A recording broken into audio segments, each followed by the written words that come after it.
I thought it was just a dinner to meet the family, until his mother slid a document across the table like a contract for my soul. $300,000, non-negotiable. They called me cheap when I refused to buy my way into their bloodline. Within 72 hours, they destroyed my career, my reputation, and everything I'd built. They never suspected I carried something in my pocket, a key my grandfather told me to use only when the wolves started circling. My name is Emma Bradford, and this is the story of how I learned that dignity doesn't have a price tag. But revenge? Revenge has a ledger, and I was about to balance it. Now, let me take you back to where it all began. To the night I walked into their fortress, believing that honesty and hard work were enough to earn respect. I was wrong. The leather seats of Nathan Pierce's Audi smelled expensive, that particular scent of wealth that comes from Italian hides and meticulous detailing. I sat in the passenger seat, watching the Denver skyline recede in the side mirror as we climbed into the foothills toward Cherry Hills Village. The city lights glittered below us, a constellation of ambition and commerce that I'd spent 5 years learning to navigate. My name is Emma Bradford, and at 34, I'd built a reputation on a single, uncompromising skill. I could spot structural rot before the building started to crumble. As a senior risk compliance officer at Northwind Ledger Works, a fintech firm handling billions in transactional data, my job was to look at the numbers people tried to hide. I hunted for ghosts in the machine, anomalies in the ledger, that breathless gap between what a company claimed to possess and what they actually held in their vaults. I lived by a strict code of solvency. I owned my low-due apartment outright. My car was paid for. I owed no one a single cent. And I despised the concept of transactional kindness. If you had to pay for respect, you were already bankrupt. Yet for all my professional paranoia, I'd somehow missed the red flags in my own personal life. I glanced at Nathan. His hands gripped the steering wheel with a tension that made his knuckles white against the leather. Nathan Pierce was the man I was supposed to marry in 6 months. 36 years old, educated, gentle, with the kind of unhurried manners that came from old money. The Pierce family was a fixture in Colorado real estate development. They'd built half the skylines I analyzed from my office window. Nathan had always been vague about the family trust, brushing it off as complex estate planning his father handled. I'd respected that privacy. I'd mistaken his silence for modesty.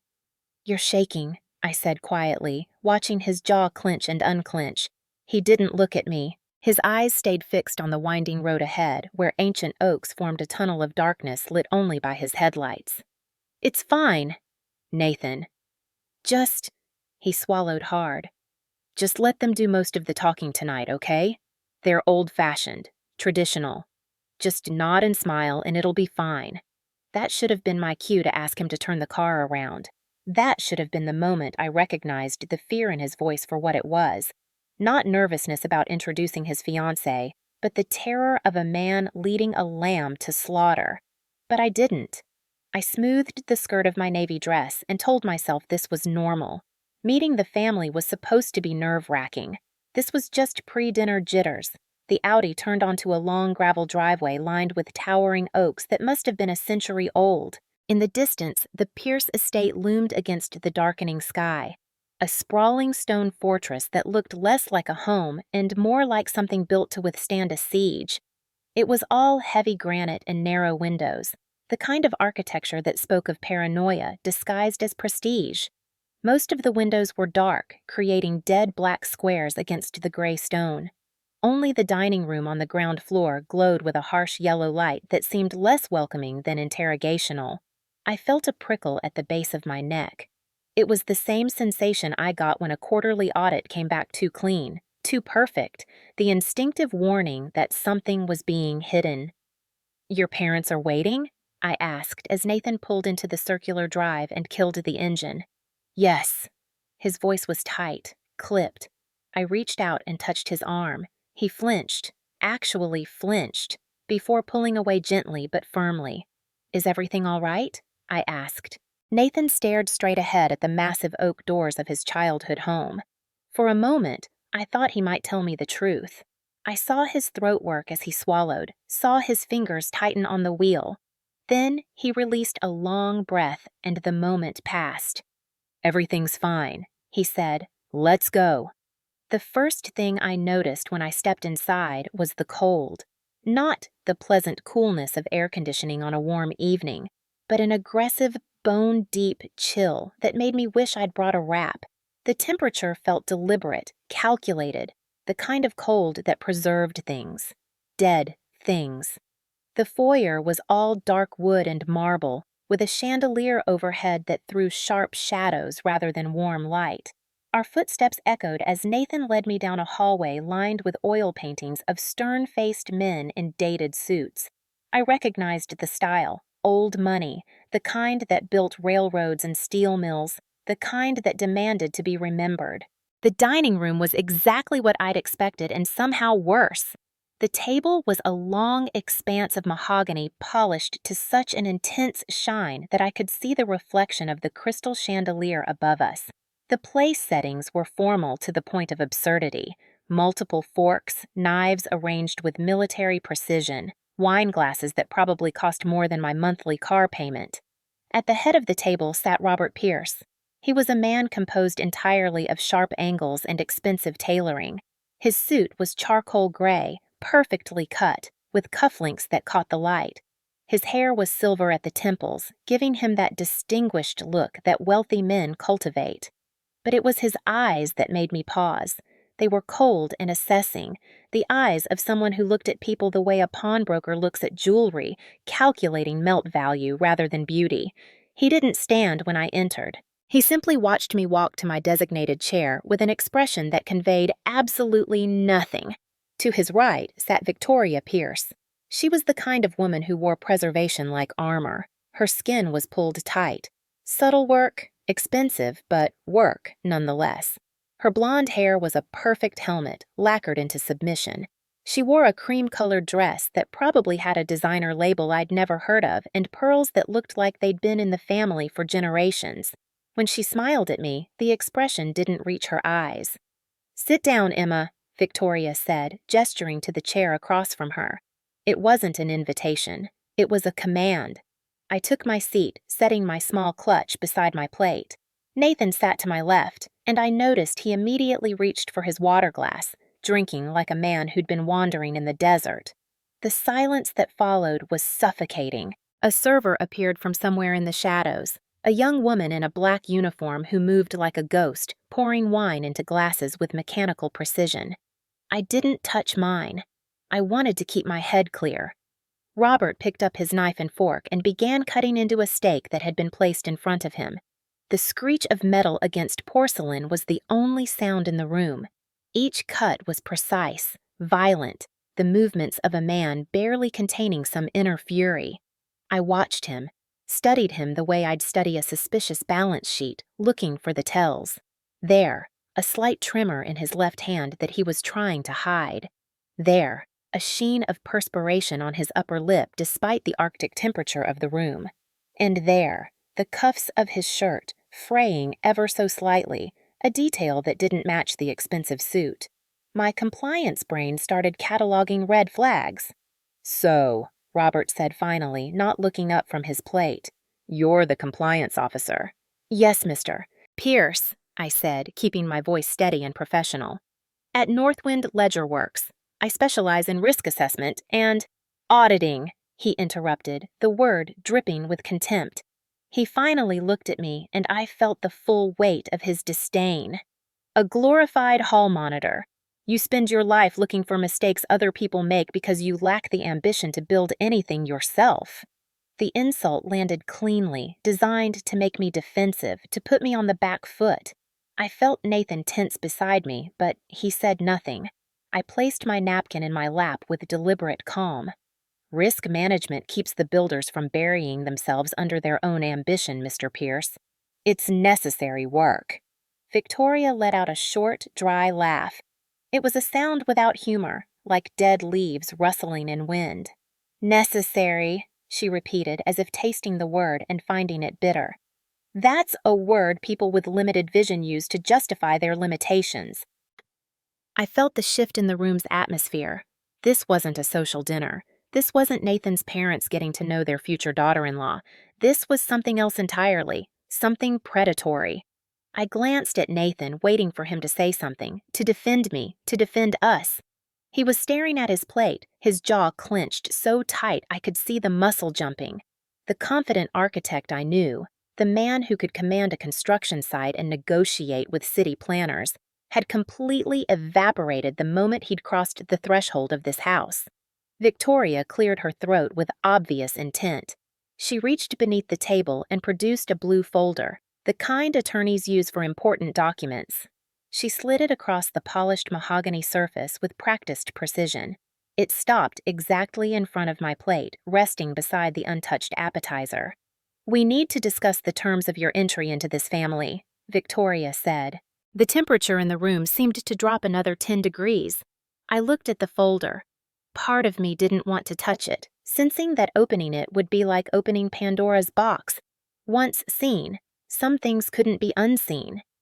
"Is this a prenuptial agreement?" I asked, keeping my voice level. "Because I told Nathan I was happy to sign one. My assets are separate, and I have no interest in the family estate." Victoria's smile sharpened into something that was more a baring of teeth than an expression of warmth. "Oh no, dear," she said, the endearment somehow making the words more insulting. "This isn't about protecting us from you. This is about you proving you're worth protecting." I opened the folder. It was a single page, printed on expensive letterhead with the Pierce family crest embossed at the top. The language was formal but crude, lacking the sophisticated legal terminology of a proper contract. My compliance brain automatically started highlighting irregularities, missing clauses, ambiguous terms, the kind of amateur drafting that would never hold up in court. Then I saw the number. $300,000. I blinked, certain I'd misread. I looked again, more carefully this time. $300,000 payable immediately to the Pierce Family Trust upon acceptance of marriage proposal. Transfer to be completed within 24 hours of agreement signing. Funds to be deposited to operating account number 4472-8839-2211. I read it a third time, my brain refusing to process what I was seeing. "I don't understand," I said slowly, looking up at Victoria and then at Robert. "What is this?" "It's a dowry," Robert said. He'd finally put down his knife and fork. He wiped his mouth with a linen napkin, his movements slow and deliberate, his eyes never leaving mine. "A contribution to the family trust." "A dowry," I repeated. The word felt archaic on my tongue, like something from a different century. "We're in the United States. It's 2024. People don't pay dowries." "In our circle, we do," Victoria interjected smoothly, as if she'd rehearsed this line. "It's a gesture of good faith, a buy-in, if you will. You come from nowhere, Emma. You have no pedigree, no family standing. If you want to carry the Pierce name, you need to contribute to the legacy. It proves you're serious about this marriage. It proves you're not just—" She paused delicately. "Digging for gold." The absurdity of it hit me like a physical blow. They were sitting in a mansion worth millions, wearing clothes and jewelry that cost more than my car, and they were calling me a potential gold digger. "You want me to pay you $300,000, I said, my voice dropping an octave as anger began to simmer beneath my professional composure. "For the privilege of marrying your son? Think of it as an investment," Victoria said, swirling the wine in her glass with affected casualness. "In the family, in your future." She leaned forward slightly, her eyes narrowing. "Or are you one of those modern women who speaks loudly about love but is cheap when it comes to actual sacrifice?" Cheap. The word hung in the air between us like a thrown gauntlet. I felt my hands curl into fists beneath the table. They were calling me cheap. These people, drowning in debt that I was increasingly certain they had, were calling me cheap because I hesitated to hand over $350,000 for no reason. My compliance training kicked in, overlaying my anger with cold analytical clarity. I looked at the document again, this time with professional detachment. Operating account. Not a trust, not an investment vehicle, an operating account. Within 24 hours, not a ceremonial timeline, an urgent deadline, payable immediately. Desperation disguised as tradition. The pieces started falling into place with terrifying speed. This wasn't a test of my character. This wasn't some archaic family ritual. This was a liquidity crisis. They needed cash. Real, liquid cash. They needed it now. And they needed it to come from a clean, reputable source, someone whose money wouldn't raise red flags. "This isn't about tradition," I said quietly, more to myself than to them. "You need money. Specifically, you need it by tomorrow." Robert's face flushed red. His mask of aristocratic boredom cracked, revealing something desperate and ugly underneath. "It's not a request," he snarled, his voice rising. "We need that transfer initiated tonight. The money has to clear by tomorrow morning or—" He stopped abruptly. The room went dead silent. Victoria closed her eyes, a flicker of pain crossing her carefully maintained face. She looked like she wanted to reach across the table and strangle her husband for saying too much. I sat back in my chair, my mind racing through the implications. "Or the deal is off," I finished for him. "Or something comes due. Or someone comes calling." I looked at Robert with a new understanding, the sweat on his lip, the fraying cuffs, the trembling hands, the aggressive cold of the house, probably because they'd turned down the heat to save money. "You're in trouble," I said. It wasn't a question. "You have a margin call, a balloon payment, something that comes due tomorrow and you don't have the capital to cover it." "How dare you!" Victoria hissed, her composure finally cracking. "You insolent little—" But I wasn't looking at her anymore. I was looking at Nathan. He was still staring at his plate, his hands clenched white-knuckled in his lap. His shoulders were hunched, his whole body radiating misery and shame. He knew. Of course he knew. He'd probably known for weeks, maybe months. He'd driven me here tonight not to meet his family, but to be harvested, to be the clean money that would plug whatever hole was hemorrhaging the Pierce fortune. "Nathan," I said, my voice cutting through the tension like a blade. He finally looked up. His eyes were red-rimmed and wet, pathetic in their desperation. "Emma, please," he whispered. "Just do it. Just pay the money. It'll make everything go away. We can be happy. Just keep the peace." Something inside me broke. It wasn't my heart. My heart had already started hardening the moment Victoria called me cheap. It was the image of the man I thought I loved. That image shattered into dust, revealing the reality underneath. A weak man who'd been willing to let his parents humiliate me, extort me, use me as a human ATM to solve their problems. "Keep the peace," I repeated, the words tasting like ash. "You brought me here to sell me out. You sat there and watched them treat me like a transaction, and you want me to keep the peace." I stood up. My legs felt steady. My hands didn't shake. The fear and confusion that had been building since we'd pulled into the driveway was gone, replaced by something cold and crystalline. Clarity. "I'm leaving," I said. Nathan stood too, reaching for my arm. "Emma, wait." I stepped away from his touch. "Don't." Robert pushed his chair back so violently it nearly tipped over. "You walk out that door and you're done," he shouted, his voice echoing off the high ceilings. "You hear me? I'll make sure everyone in Denver knows what you are. I'll tell them you demanded money from us. I'll tell them you're a gold digger who turned tail the moment you were asked to contribute something real to this family." I looked at him, really looked at him, at the desperation barely contained behind the rage, at the fear swimming in his eyes. "I think you have more to worry about than my reputation, Mr. Pierce," I said quietly. I picked up my clutch and turned toward the archway that led to the entrance hall. The click of my heels on the hardwood floor was rhythmic and lonely, each step taking me further from the wreckage of my engagement. "If you don't transfer that money—" Victoria's voice followed me, shrill and desperate now, the polished veneer completely shattered. "Don't you dream of coming back here? You're nothing. You're cheap trash." I reached the heavy oak door and pulled it open. The night air rushed in, cold and clean, smelling of pine and approaching rain. It washed away the stale scent of old money and older desperation. I walked down the stone steps to the circular drive. I didn't look back at the Audi. at Nathan's car where I'd left my overnight bag in the trunk. I didn't care. I pulled out my phone and opened a rideshare app requesting a car to take me back to Denver. As I stood there in the dark, watching the icon of my driver navigate the winding roads toward the Pierce estate, I realized Victoria was wrong about one thing. The war hadn't ended because I refused to pay. My phone buzzed, a notification from my banking app, an unusual activity alert. Someone had initiated a credit inquiry on my accounts. I stared at the notification, my blood running cold. Vernon wasn't going to let $300,000 walk away. He was desperate, and desperate men were dangerous. They'd started attacking before I'd even left the property. I understood then that walking away from that table wasn't the ending. It was the opening move in a game I hadn't agreed to play, but I wasn't defenseless.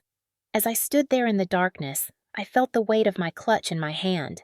Inside it, buried in the inner pocket, was a business card, not mine, my grandfather's.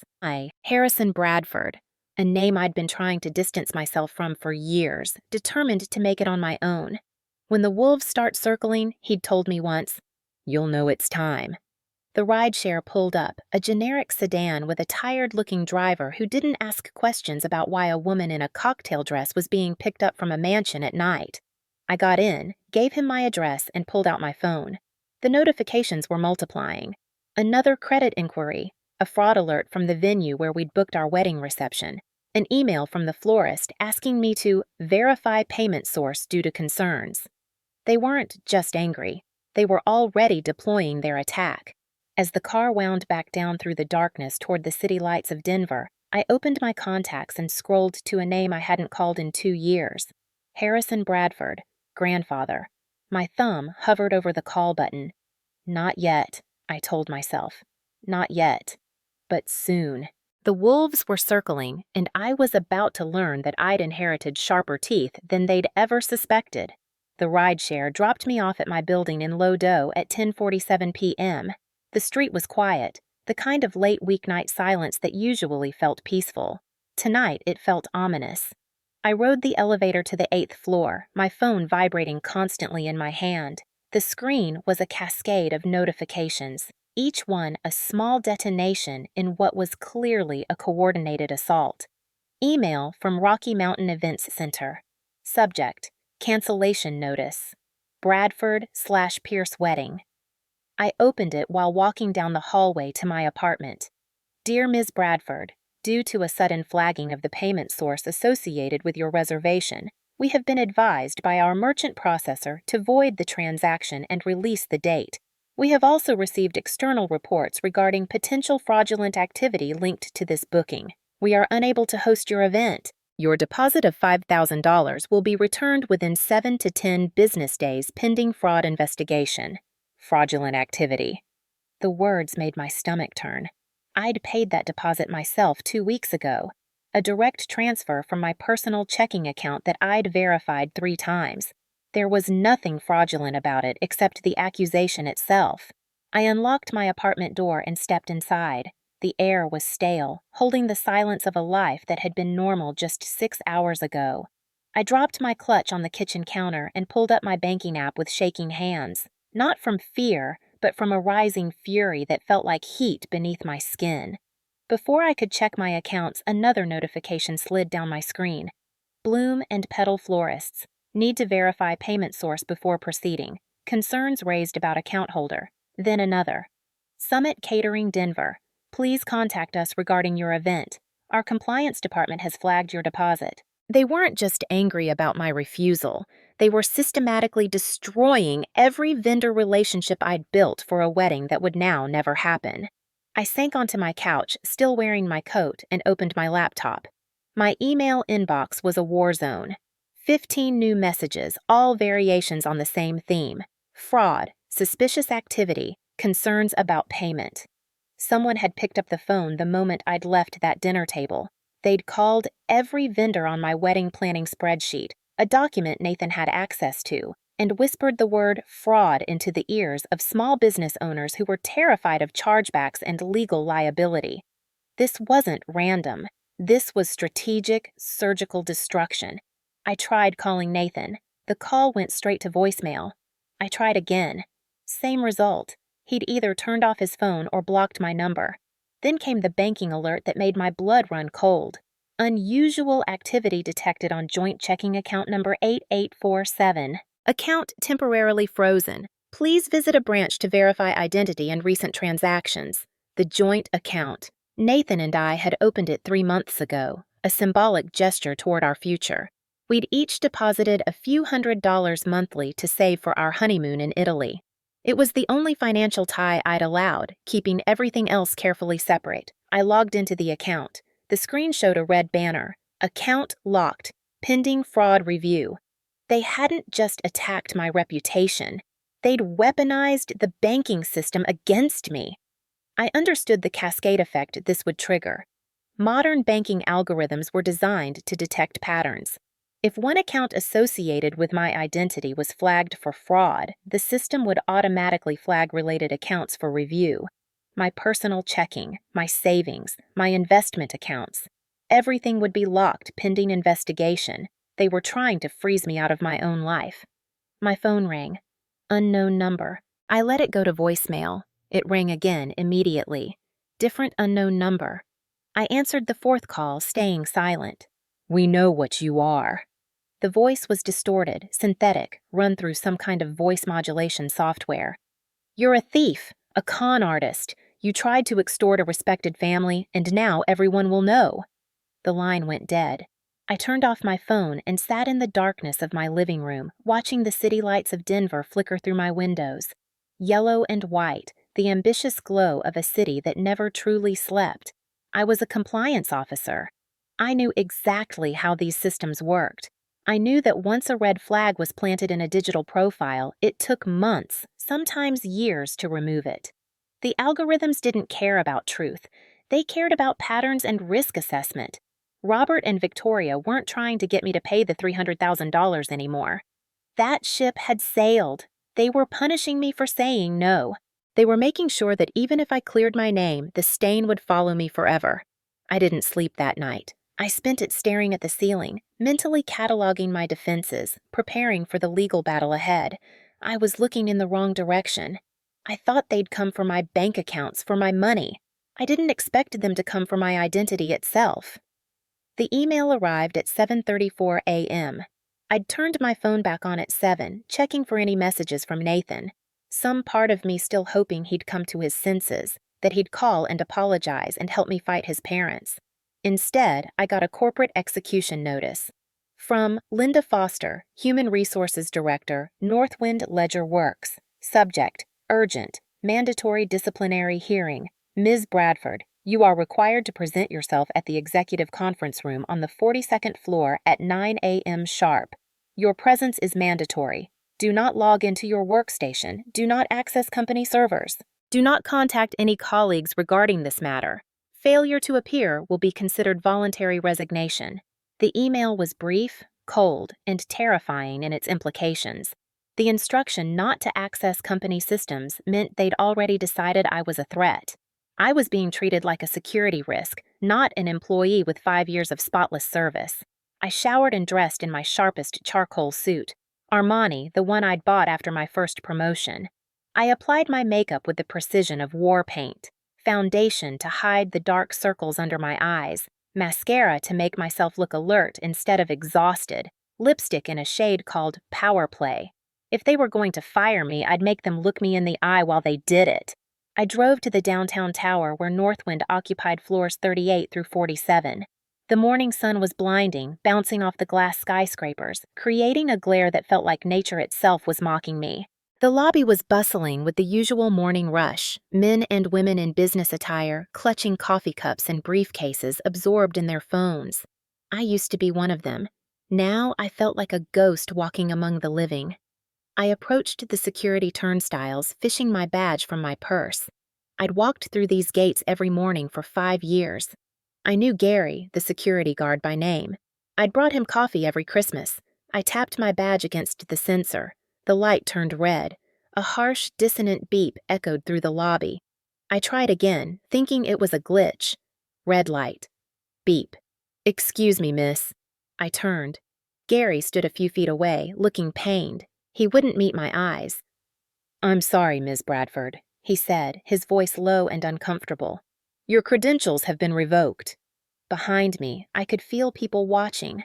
Colleagues I'd worked with, analysts I'd trained, junior associates I'd mentored. The hum of conversation had quieted. Everyone was staring at the woman being denied entry. Modern shaming conducted not in a town square, but at a security gate in a glass tower. "Gary," I said, keeping my voice steady despite the humiliation burning through me. "I have a meeting with HR. I was specifically told to be here at 9. "I know," he said, his discomfort evident. "I have orders to escort you, just not through the main elevators." He gestured toward the service corridor, toward the freight elevators used for deliveries and trash removal. They wanted me to arrive at my disciplinary hearing smelling like the loading dock, flustered and stripped of dignity. They wanted me to feel small before I even entered the room. I looked at Gary, then at the blocked turnstile. I understood the game they were playing. "Lead the way," I said. We rode up in silence, the freight elevator smelling of industrial cleaner and old coffee grounds.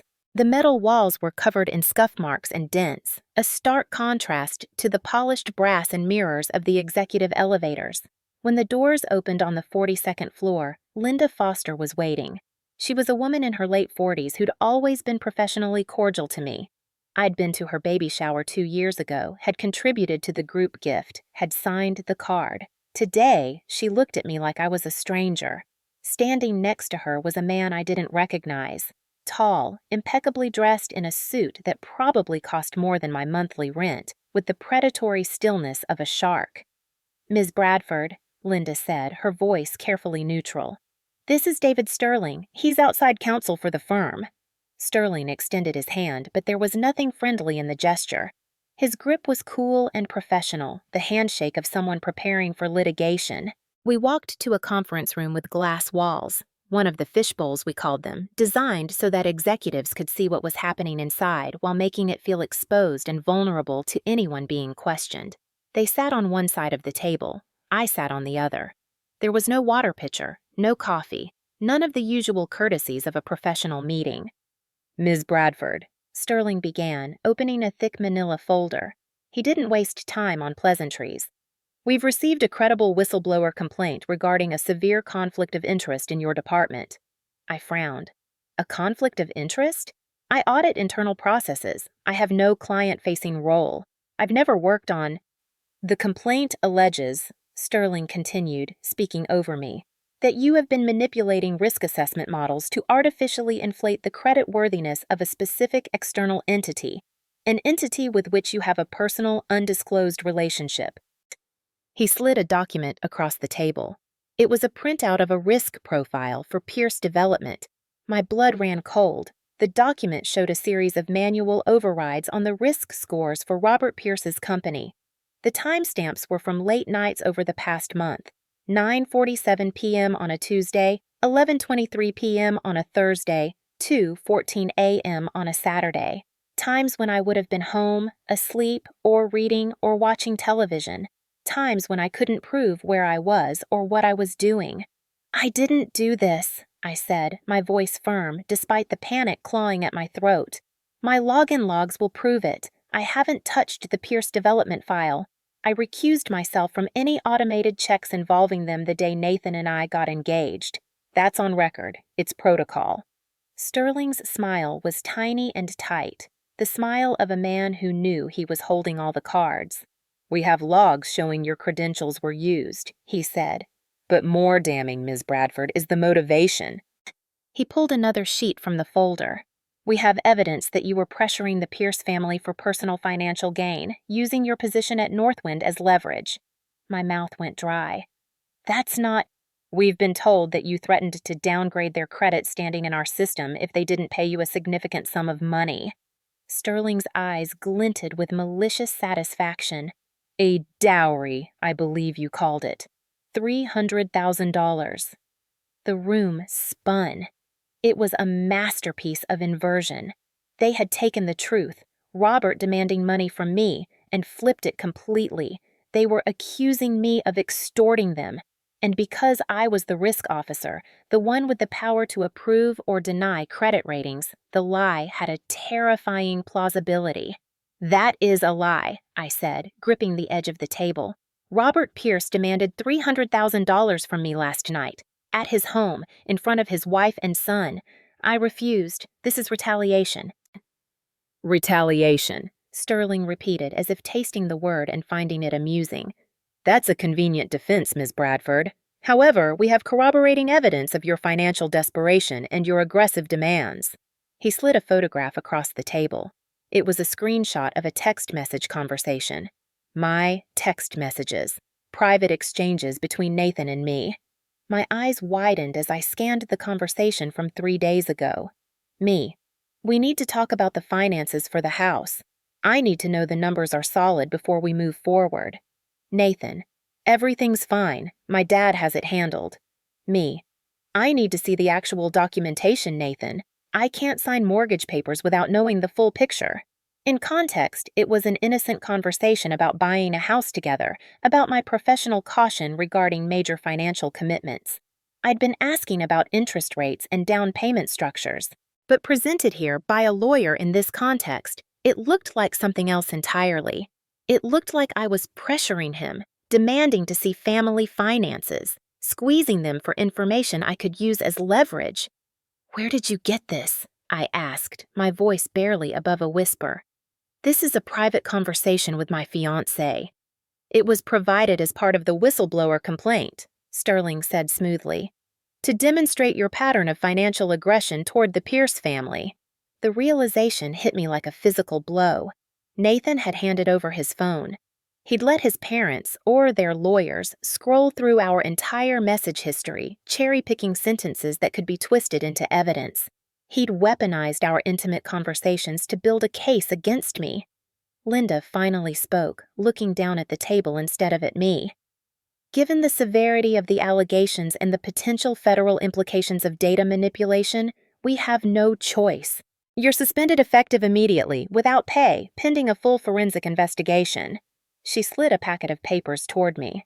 "Your access to all systems has been revoked. Your compliance certification has been flagged for review by the state board. We're required to report this incident to regulatory authorities." I stared at the papers. Termination checklist. Exit interview forms. Legal disclaimers about confidentiality and non-disparagement. I wasn't just losing my job. I was losing my career. A compliance officer accused of data manipulation and extortion was unhireable. In the fintech world, this was a death sentence. "This is a setup," I said, looking at Sterling. "And you know it. You're helping them cover up their own liquidity crisis by scapegoating me." Sterling closed the folder with a sharp snap. "I advise you to save your theories for your own legal counsel, Ms. Bradford, if you can afford one." The barb landed. He knew. They all knew that I'd just had my assets frozen, that I was financially hamstrung, unable to hire representation while they had the full force of corporate law behind them. "I'm going to clear my desk," I said, standing. "You will not," Sterling said. "Security will pack your personal effects and mail them to you. You're to leave the premises immediately." Gary was waiting outside the glass door. He looked even more miserable than before. I walked past Sterling and Linda without another word, my heels clicking on the polished floor. I walked to the bank of elevators, not the freight elevator this time, but the main executive ones. If they wanted me gone, I'd leave through the front door with my head up. I pressed the button. When the doors opened, I stepped inside alone, ignoring Sterling's command to wait for an escort. The elevator descended in silence. Through the glass walls, I watched the floors slip past. On the 40th floor, I saw colleagues at their desks. On the 38th, I saw the compliance department. My department. Someone looked up and saw me in the elevator. They quickly looked away. The doors opened in the lobby. I walked out into the blinding Denver sunlight, into a city that was bustling with people who had jobs and futures and reputations intact. I stood on the corner of 17th Street, feeling weightless. In the span of 12 hours, I'd lost my fiancé, my reputation, my income, and my professional standing. They'd stripped away everything that made me Emma Bradford, the successful compliance officer. I looked at my reflection in the window of the coffee shop across the street. I looked small, defeated. But as the shock began to recede, something else took its place. Something cold and hard and clarifying. They'd made one critical error. They assumed that by stripping me of my job and social standing, they'd stripped me of my power. They assumed my power came from the title on my business card, from the Northwind logo on my credentials. They didn't know about the key in my apartment. They didn't know about Stonehaven. They didn't know about Harrison Bradford.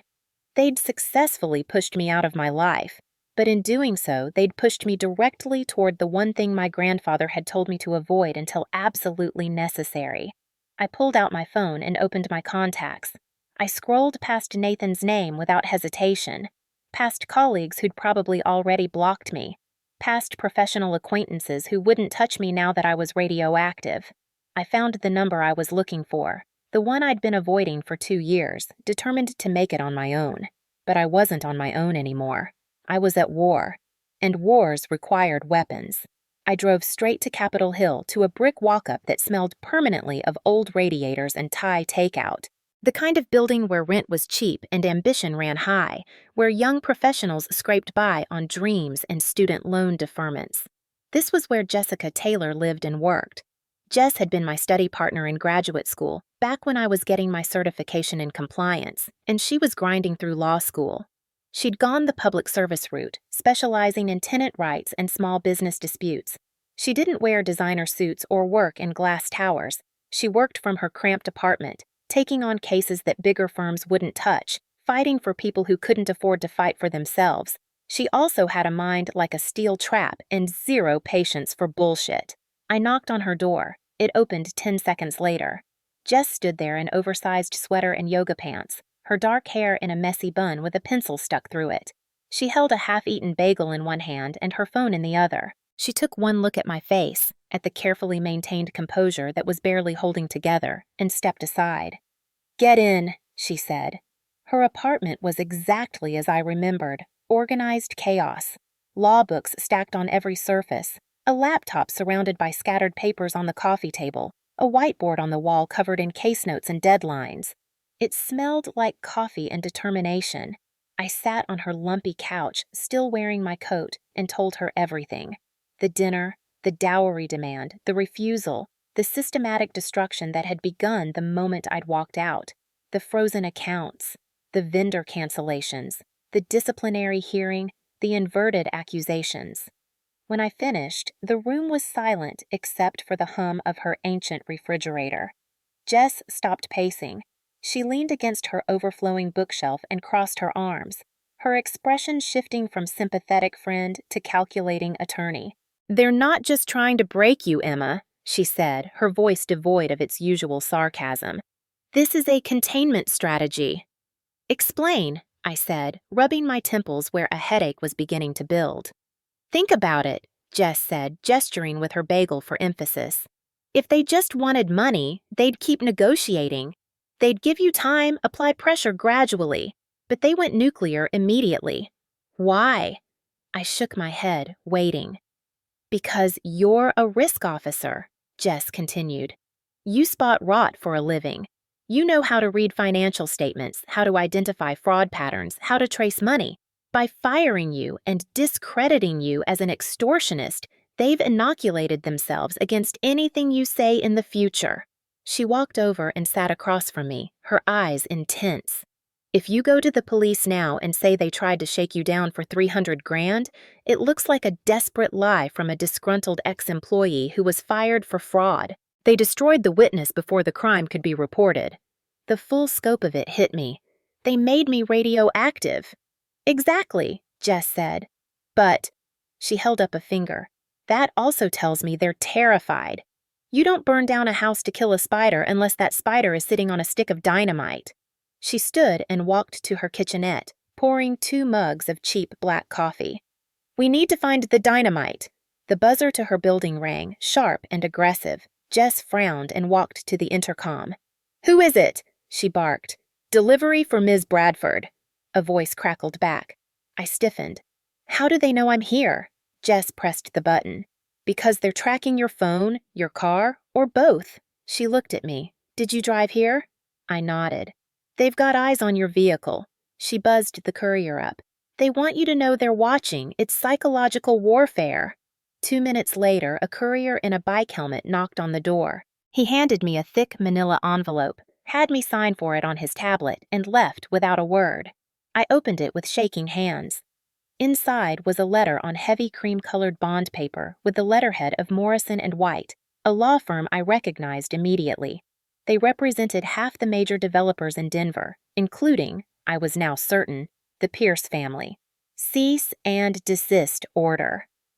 Jess read over my shoulder, her coffee mug paused halfway to her lips. Read it out loud, she commanded. I cleared my throat. It is anticipated that Ms. Bradford may attempt to disseminate false and damaging information regarding confidential family agreements discussed during a private dinner on October 24th. Any breach of this confidentiality or any public mischaracterization of the Pierce family operating protocols will result in immediate litigation for damages in excess of $5 million. Jess snatched the letter from my hand. She read it twice, her eyes narrowing behind her glasses. Family agreements, she muttered. She looked up at me, a sharp grin forming. Emma, look at the wording. They call it a family agreement, but in the next sentence they refer to operating protocols. So? I asked, not following. So, Jess said, tapping the paper, dowries are personal. They're gifts. They're social constructs. Operating protocols are business terms, corporate language. She set down her mug. And remember what you told me. Robert said he wanted the money in the operating account. I felt something click. You don't put a confidentiality clause on a dowry unless it's not actually a dowry. Exactly, Jess said. You put a confidentiality clause on a business transaction you don't want the IRS to see. They're trying to legally bind you to silence about a transaction that never actually happened because they're afraid you'll explain what the money was actually for. I pulled out my phone, scrolling through my contacts to a name from my past before I'd moved into the ivory tower of Northwind. Ben Miller worked in commercial lending at a mid-sized regional bank. He was the kind of guy who heard rumors before they became headlines, who knew which companies were skating on thin ice. I sent a text. Hypothetically, if a major local developer needed $300,000 in liquidity overnight, what does that scream to you? I set the phone down while we waited. Almost immediately, it buzzed. Not Ben. Another notification. From the concierge at my building. Ms. Bradford, a Mr. Nathan Pierce dropped off a suitcase for you. He said it contains the rest of your belongings. He asked us to hold it in the lobby. I stared at the message. He couldn't even face me to return my things. He'd sent a suitcase like I was a hotel guest who'd overstayed my welcome. I need to go get it, I said. No, Jess said, grabbing her keys. We go get it now. We don't leave anything in their hands. Leo, the concierge at my building, looked at me with poorly concealed pity when I walked into the lobby. Jess waited by the entrance, keeping watch. He dropped this off about an hour ago, Leo said, pointing to a sleek gray carry-on bag. It was one of mine. I'd left it at Nathan's apartment months ago, slowly filling it with things I kept at his place. Books, a spare sweater, an old journal I'd been writing in since college. Thank you, Leo, I said, taking the handle. It felt heavier than I remembered. Back in my apartment, Jess stood guard while I unzipped the bag on my living room floor. Inside, my clothes were folded with careless haste, clearly stuffed in by someone who didn't care about wrinkles or organization. My toiletries were thrown in a plastic grocery bag. Underneath a pile of books, I found the journal. But there was something else. Something that hadn't been there before. My hand brushed against cold metal. I frowned and pulled it out, a small black velvet pouch with a drawstring. I didn't recognize it. What is that? Jess asked, moving closer. I opened the drawstring and tipped the contents into my palm. A heavy rectangular card made of brushed titanium fell out. It wasn't a credit card. There was no magnetic strip, no chip, no expiration date. Just cold, dense metal. On the front, etched in minimalist laser engraving, were 3 words. Stonehaven Private Trust. Below that, a sequence of 10 characters, a mix of numbers and letters that looked like a security code. My breath caught in my throat. What the hell is that? Jess whispered. I stared at the card, memories flooding back. I'd forgotten I had this. I'd hidden it in the lining of this journal years ago, back when I was fresh out of grad school, determined to make it on my own without my family's shadow. My grandfather gave this to me when I graduated, I said quietly. I was 22. Jess looked at me. Your grandfather, the one you never talk about. Harrison Bradford, I said. The name felt heavy on my tongue. Jess's eyes widened. Harrison Bradford! The Harrison Bradford? The venture capitalist who practically owns half of Nevada's water rights? Yes. Holy shit, Emma, I thought that was just… you never mentioned him. I thought maybe it was a family rumor or something. I ran my thumb over the raised engraving. The memory came back with crystalline clarity. I was 22, standing in Harrison Bradford's study.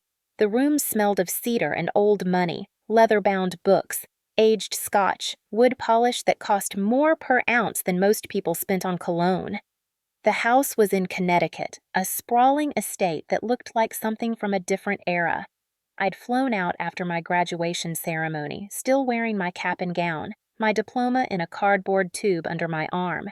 Harrison had sent a car, a black sedan with a driver who didn't make small talk, the kind of car that whispered rather than shouted wealth. My grandfather sat in a leather armchair that looked like a throne, looking at me with eyes that were too intelligent to be kind. He was in his 60s then, already silver-haired, already carrying the weight of decades of accumulated power.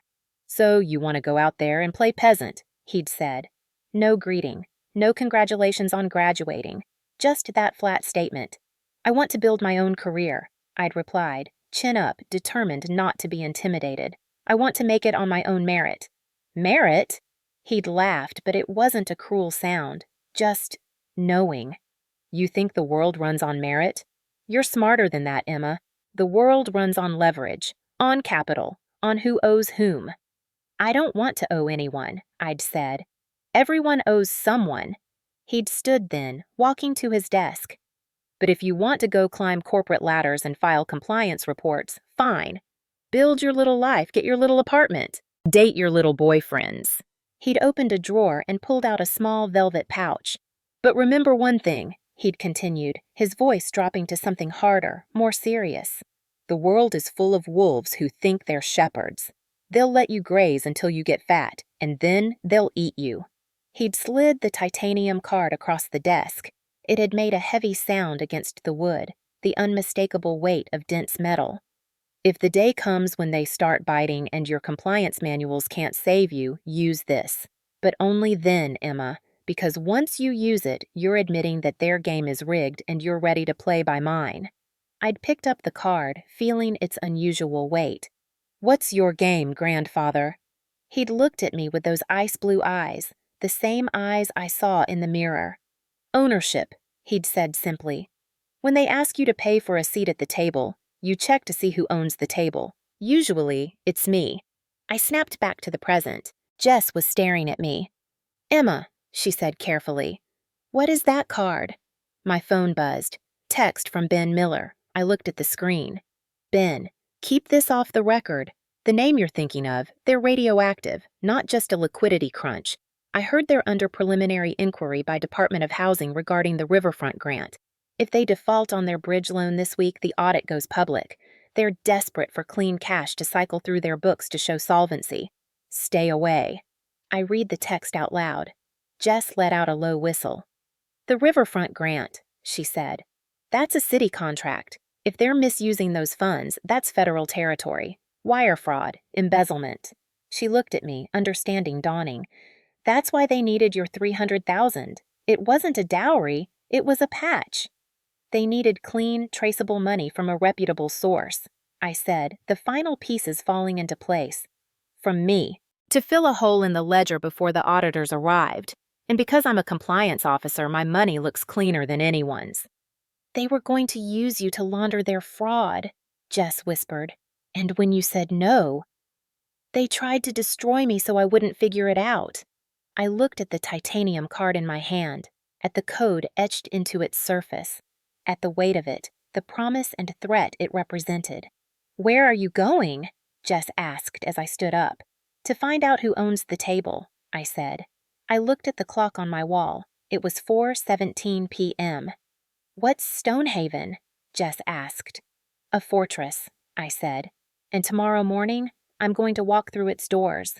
I looked at the card one more time. The wolves had started circling. They'd drawn blood.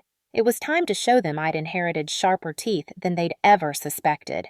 The building that housed Stonehaven Private Trust did not look like a bank. It didn't have the glass facade of the modern financial district, the kind of architecture designed to project transparency and accessibility. It didn't have desperate flashing signage advertising low APRs or no-fee checking accounts.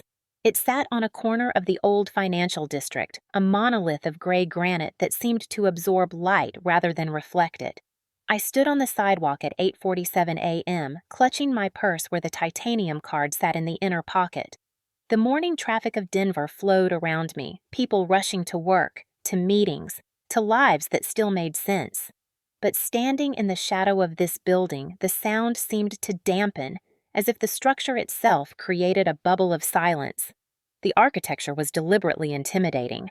There were no windows on the ground floor, only heavy iron grates over narrow slits that looked more like arrow loops in a castle wall than architectural features. The entrance was a set of stone steps leading to massive oak doors reinforced with iron bands. This was a fortress built to withstand a siege, which was exactly what I needed. I climbed the steps, my heels clicking on stone worn smooth by decades of footsteps.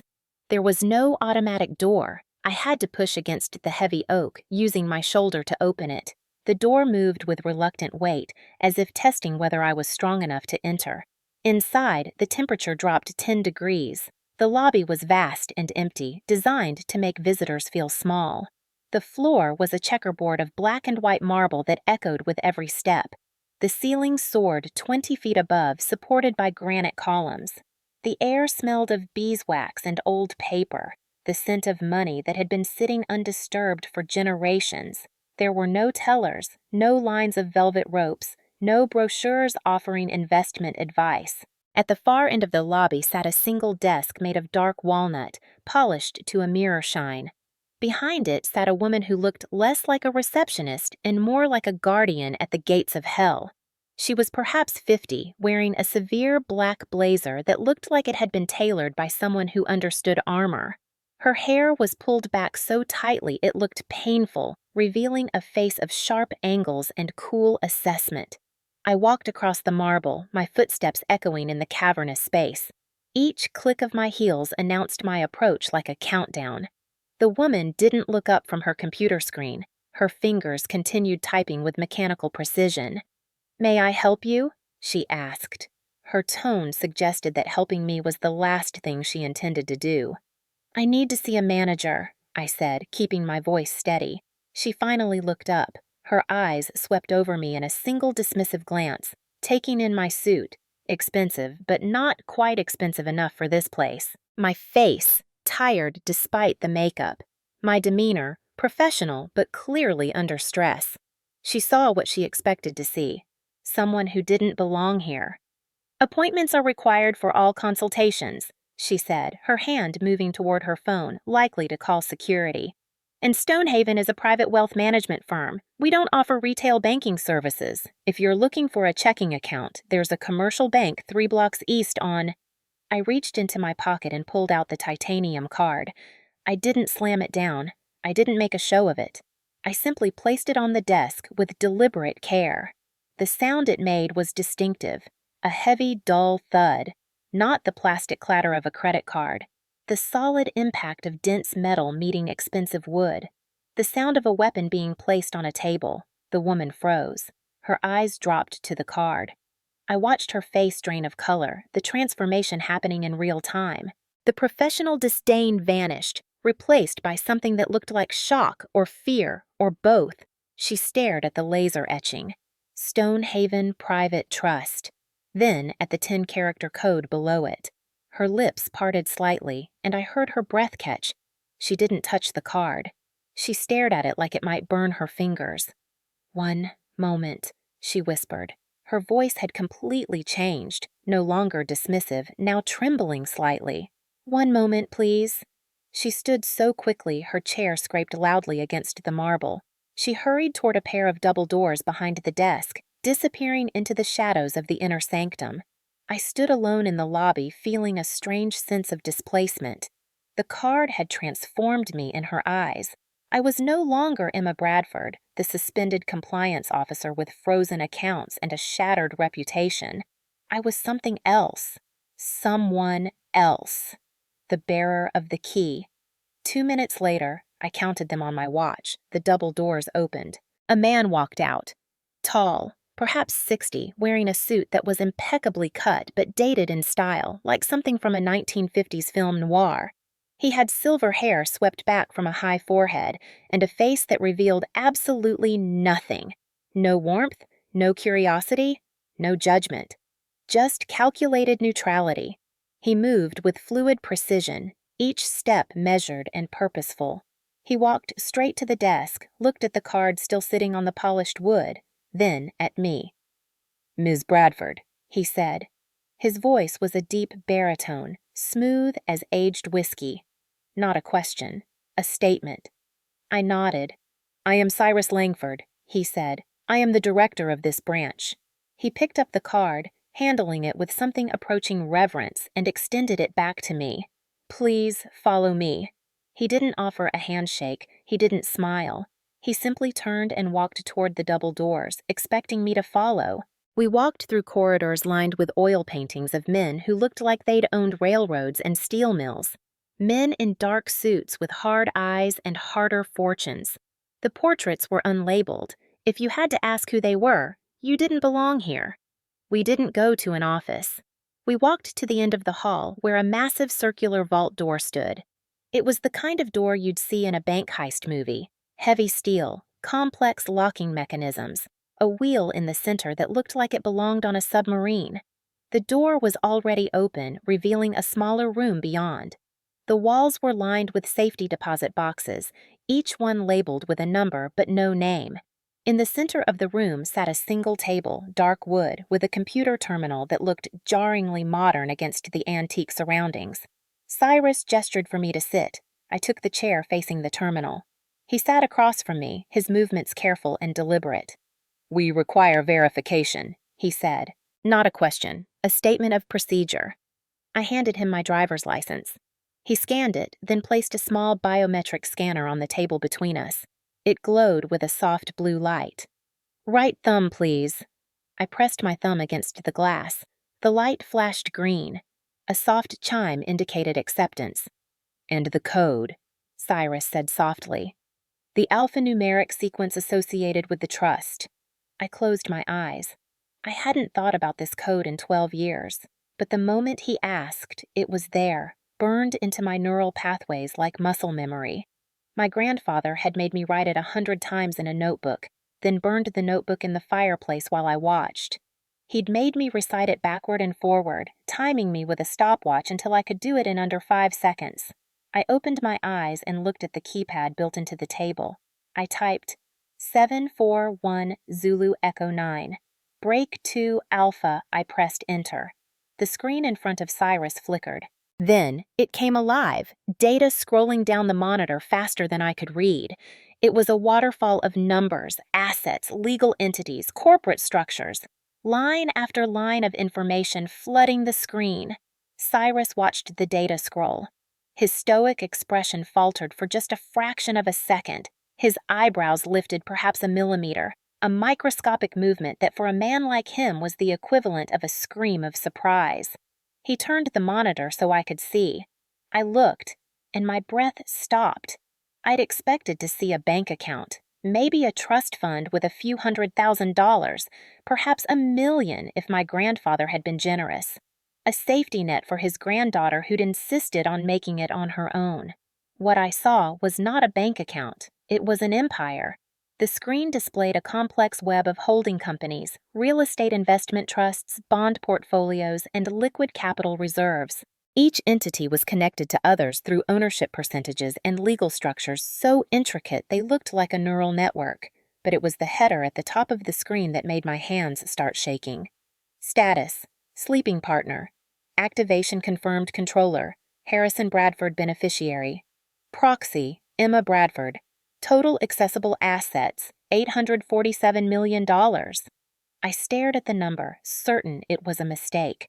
There had to be a decimal point in the wrong place. This couldn't be real. I don't understand, I said, my voice barely above a whisper. What is this? Cyrus sat back, steepling his fingers. He looked at me with a new expression, respect tinged with caution, like someone who'd just realized they were in the presence of something dangerous. Your grandfather did not leave you a savings account, Ms. Bradford, Cyrus said quietly. He designated you as a proxy for a specific tranche of his private portfolio. He leaned forward slightly. Harrison Bradford is not merely a wealthy man. He is a market maker. He controls the liquidity that allows other banks to function. What you see here is a mechanism, a dormant arm of his estate designed for crisis management. He gestured to the screen. You are not an heir in the traditional sense. You are a sleeper agent. This capital has been sitting here, accumulating interest and power, waiting for the specific code you just entered. It's designed to be a shield or a sword, depending on what you need. I felt like the floor had dropped out from under me. This wasn't inheritance. This wasn't a trust fund. This was a weapon that had been waiting for me to claim it. I need access, I said, surprised by how steady my voice sounded. I've been cut off from my personal funds. My accounts are frozen. I need operating capital immediately. Cyrus nodded, unsurprised. How much would you like to transfer to a secure holding card? I thought about the $300,000 Robert had demanded. It seemed like pocket change now, almost laughable. Transfer $50,000 to a black card for immediate expenses, I said, and I need to pay a retainer for a lawyer, a specialized lawyer. Done, Cyrus said, his fingers flying across the keyboard with practiced efficiency. The card will be ready in 10 minutes. I took a breath. And I need to know if this institution has any exposure to Pierce Development or their associated entities. Cyrus paused. He typed a few commands, pulling up a different screen. Stonehaven holds the senior debt on 2 of their commercial plaza projects, he said, his voice carefully neutral. We are also the guarantors for their current bridge loan application. A dark satisfaction curled in my stomach.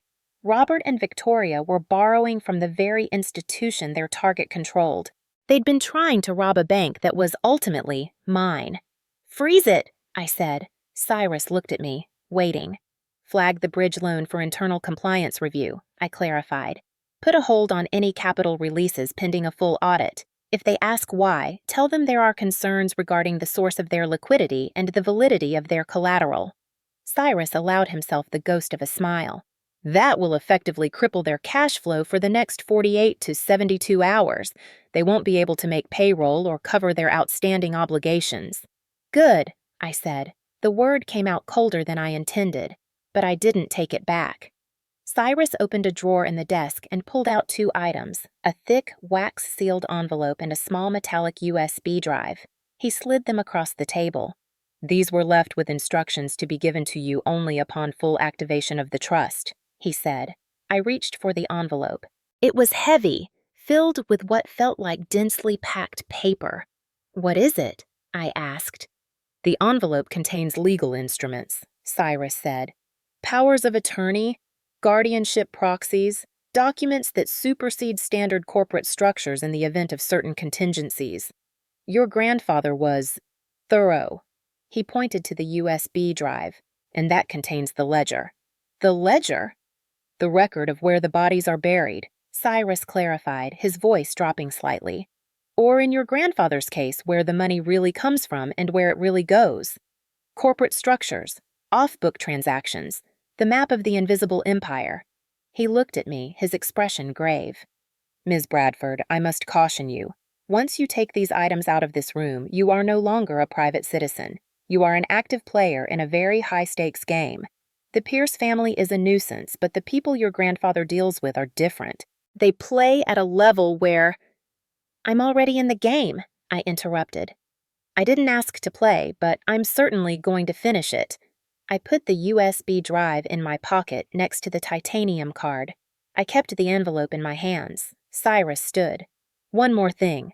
I paused, looking up at him. You should know that the activation of your code triggers an automatic alert, he said. An alert to whom? I asked, though part of me already knew the answer. To the controller, Cyrus said. Your grandfather. My blood ran cold. He knows I'm here. Cyrus nodded. He knows, and Ms. Bradford, you should know that Harrison Bradford has not left his Connecticut estate in a decade. He doesn't travel. He doesn't appear in public. He operates entirely through proxies and digital communications. He glanced at his watch. However, his flight plan was filed 4 hours ago. He is currently airborne. Cyrus looked at me, and for the first time, I saw something like pity in his eyes. He's coming to Denver. The air in the room seemed to drop another 10 degrees. My grandfather was coming. Harrison Bradford, the man who moved markets with a phone call, who controlled banks without entering them, who hadn't been seen in public in a decade. He was getting on a plane. Why? I asked, my voice barely audible. Cyrus looked at me with something that might have been respect or might have been sympathy. Because you used the key, he said. And Harrison Bradford does not let his family go to war alone. I left the vault carrying the envelope, the USB drive burning in my pocket like a coal. Cyrus escorted me back through the corridors, but this time I noticed things I'd missed on the way in. Security cameras in the corners, reinforced doors at intervals, the subtle hum of electronic surveillance. This wasn't just a bank, it was a command center. Cyrus led me not back to the lobby, but to an elevator I hadn't seen before, hidden behind a panel that looked like part of the wall. He inserted a key card and the doors opened silently. Top floor, he said. There's someone who wants to meet you. My grandfather? I asked, confused. I thought you said he was still in the air. Not your grandfather, Cyrus said. His advance team. The elevator rose smoothly, the numbers climbing past floors that probably didn't appear on any building directory. When the doors opened, I stepped into a room that felt more like a judge's chambers than a corporate office. The walls were lined with books that smelled of dust and history, leather-bound volumes that predated the digital age. A massive window overlooked the city of Denver, and from this height, the people below looked like ants, the skyscrapers like toys. 3 people waited for me. The first was a woman with sharp features and glasses that looked like they could cut glass. She held a laptop like a shield, her fingers already hovering over the keyboard. She wore a black blazer and gray slacks, her dark hair pulled back in a severe bun. Everything about her screamed precision. The second was a man in a charcoal suit so perfectly tailored it looked like a second skin. He had a smile that was charming and utterly predatory. The smile of someone who'd never lost a case because he never took cases he couldn't win. The third was Harrison Bradford. He stood by the window, leaning on a black walnut cane topped with silver. He was 82 years old, but he moved with the terrifying, inevitable momentum of a glacier. He wore a 3-piece suit that looked timeless. The kind of clothing that never goes out of style because it was never in style. It simply existed in its own category of wealth. His face was a map of deep lines and sharp angles, dominated by eyes that were the same startling ice blue as mine. They were the Bradford eyes, the ones that could see through lies and balance sheets with equal clarity. He did not smile. He did not open his arms for a hug. He stood there, resting both hands on the head of his cane, and looked at me. It was an inspection. He was checking for cracks in the porcelain. Grandfather, I said. My voice was steady, though my pulse was hammering against my collarbone. He studied me for a long, uncomfortable minute. The silence in the room was heavy enough to crush a lesser person. They stripped you, he said finally. His voice was low, a rumble of gravel shifting underground. Took your job, took your reputation, took your standing. It wasn't a question. It was an inventory of damage. They tried, I said, lifting my chin. He made a sound that might have been a laugh or a scoff. You walked into a den of jackals wearing a silk dress, Emma. What did you expect? I expected them to be human, I replied. That was your first mistake. He walked over to a leather armchair and sat slowly, arranging his cane against the armrest with careful precision. People with debt are not human. They're drowning animals. They'll climb on top of their own children to keep their heads above water." He gestured for me to sit in the chair opposite him. I took it, sitting with my back straight, my hands folded in my lap. I would not slouch before him. "Cyrus tells me they asked for 300,000, Harrison said. "Yes," I answered. "A dowry." His eyes narrowed slightly. "And when you refused, the mother called you cheap." I nodded. Harrison leaned forward, and the air between us seemed to vibrate with intensity. "Tell me, Emma, do you think they called you cheap because you refused to write a check?" I considered the question. "No." "Then why?" "Because I refused to become a screen," I said, the realization forming as I spoke. "A projection screen for their illusion of wealth. They didn't just want my money. They wanted my clean record, my compliance certification, my integrity. They wanted to wrap themselves in it to hide the rot underneath." Harrison nodded slowly, something like approval flickering in his eyes. "Cheap is the word they use to shame you into silence. It implies you're withholding value. But the truth is, you simply refused to sell your integrity at a discount." He tapped his finger on the armrest. "That's not being cheap, that's being expensive. And people like the Pierce family hate nothing more than a woman they cannot afford." I felt something loosen in my chest, the relief of being understood. For 24 hours, the world had been telling me I was wrong, stubborn, selfish. Harrison was telling me I was right. "I did some digging," Harrison continued, his tone shifting to something more clinical. "Robert Pierce approached my office in New York 6 months ago." I blinked. "He knows you?" "He knows of me," Harrison corrected. "He tried to solicit a donation for a charitable foundation called the Front Range Heritage Fund. Claimed it was for urban renewal." I felt my compliance brain activate. "I've never heard of that fund." "Because it doesn't exist," Harrison said. "My team ran a background check. The fund was a shell. The directors were Robert, his wife, and a lawyer named Sterling." "Sterling?" I whispered. "That's the man who conducted my disciplinary hearing." Harrison nodded. "The same. We declined the donation and put Pierce on a watch list. I keep a list of everyone who tries to pick my pocket, Emma. It's a very long list." He reached into his jacket pocket and pulled out a folded piece of paper. He unfolded it carefully. A blueprint, I realized. He spread it on the low table between us. It showed a section of Denver's riverfront district. A large area was outlined in red ink. "This is the Riverfront Project," Harrison said. "The crown jewel of Pierce Development. The project they're using to secure the bridge loan from Stonehaven. The project they're using to justify their entire existence to the city." I studied the map. It was prime real estate, old warehouses being converted to luxury lofts, retail spaces, a public plaza, the kind of development that could define a neighborhood. "It's their biggest asset," I said. Harrison smiled. It was a terrifying expression, the smile of a wolf that had just cornered a rabbit. "They claim it's their asset," he said.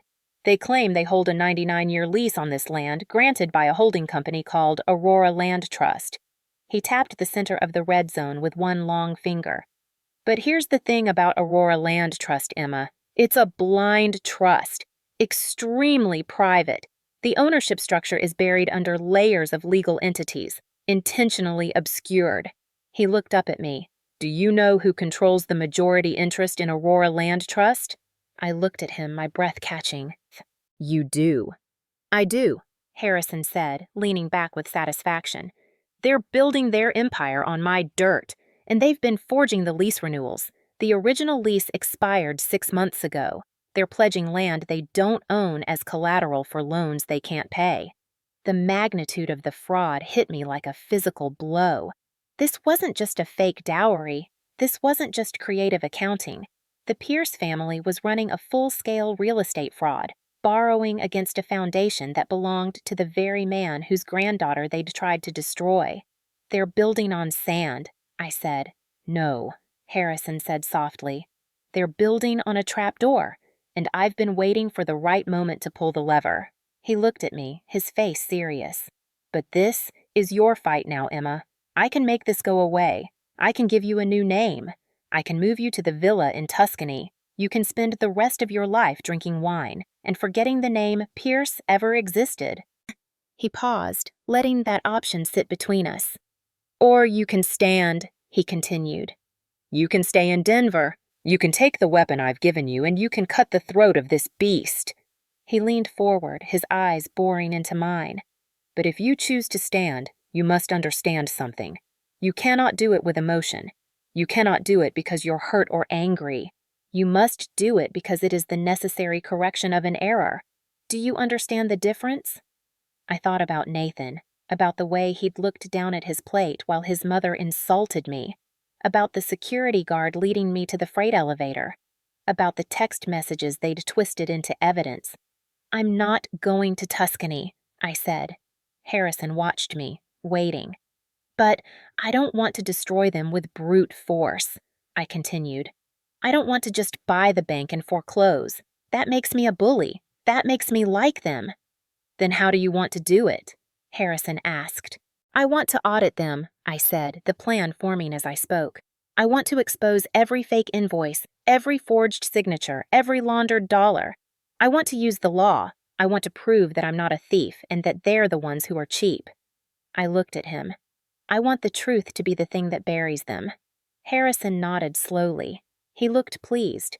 Clean, surgical, professional. He pressed a button on the intercom next to his chair. Send them in. The door opened. The two people who'd been waiting stepped forward. This is Nicole Harper, Harrison said, gesturing to the woman with the laptop. She's a forensic accountant. She can find a missing penny in a budget of $10 billion. She's already begun mirroring the Pierce development servers. Nicole nodded to me, her expression all business. Ms. Bradford, I found the LLC they set up in your name. It's sloppy work. We'll have the complete trace by noon. And this, Harrison continued, is James Mitchell. He's a specialist in corporate criminal defense and white-collar prosecution. He doesn't settle cases, Emma. He wins them. James extended his hand. His grip was firm and cool. It's a pleasure, Ms. Bradford. We've already filed a preservation order with the court. The Pierce family will receive it within the hour. They won't be able to shred a single receipt without facing jail time. I looked at my grandfather's war counsel. An hour ago, I'd been alone, suspended, isolated. Now I had a forensic accountant, a criminal defense attorney, and access to nearly $1 billion in assets. There's one more thing, Harrison said. He waited for Nicole and James to step back, giving us a moment of privacy. The boy, Harrison said. Nathan. I stiffened. He's not a bystander, Harrison said. You need to accept that. He may be weak, he may be a coward, but to his parents, he's an asset. They'll use him against you. He loves me, I said. The words tasted bitter even as I said them. Or he did. Harrison shook his head. Love is a luxury for people who are solvent. For the Pierce family, Nathan is a lever. They'll make him call you. They'll make him cry. They'll make him beg. They'll use your history together to try and make you drop the case. He leaned forward, his eyes intense. You must be prepared to cut him loose. If he stands with them, he falls with them. You cannot save a man who's holding on to an anchor. I looked down at my hands. I knew he was right. But the thought of watching Nathan go down with his parents made my chest ache. I understand, I said quietly. Harrison stood, adjusting his cuffs with practiced precision. One final detail, Emma. He walked to the window and looked out at the city he silently owned, at the buildings and businesses and lives that operated without ever knowing his hand moved beneath them. You asked why they wanted the dowry. You think it was just cash? You think they needed $300,000 to pay a bill? He turned back to face me, and his expression was chilling. The dowry was never about the money, Harrison said, his voice dropping to a whisper. $300,000 is nothing compared to their debt. The dowry was a structuring mechanism. Structuring? I repeated. If you had transferred that money, Harrison said, they would have mixed it with illicit funds from the Riverfront project. They would have used your clean, compliant risk officer name to validate a dirty transaction. He paused, letting the horror sink in. They weren't just robbing you, Emma. They were framing you. If the federal investigators came looking, the paper trail would have started and ended with your deposit. You weren't the bride. His eyes were cold and hard. You were the scapegoat.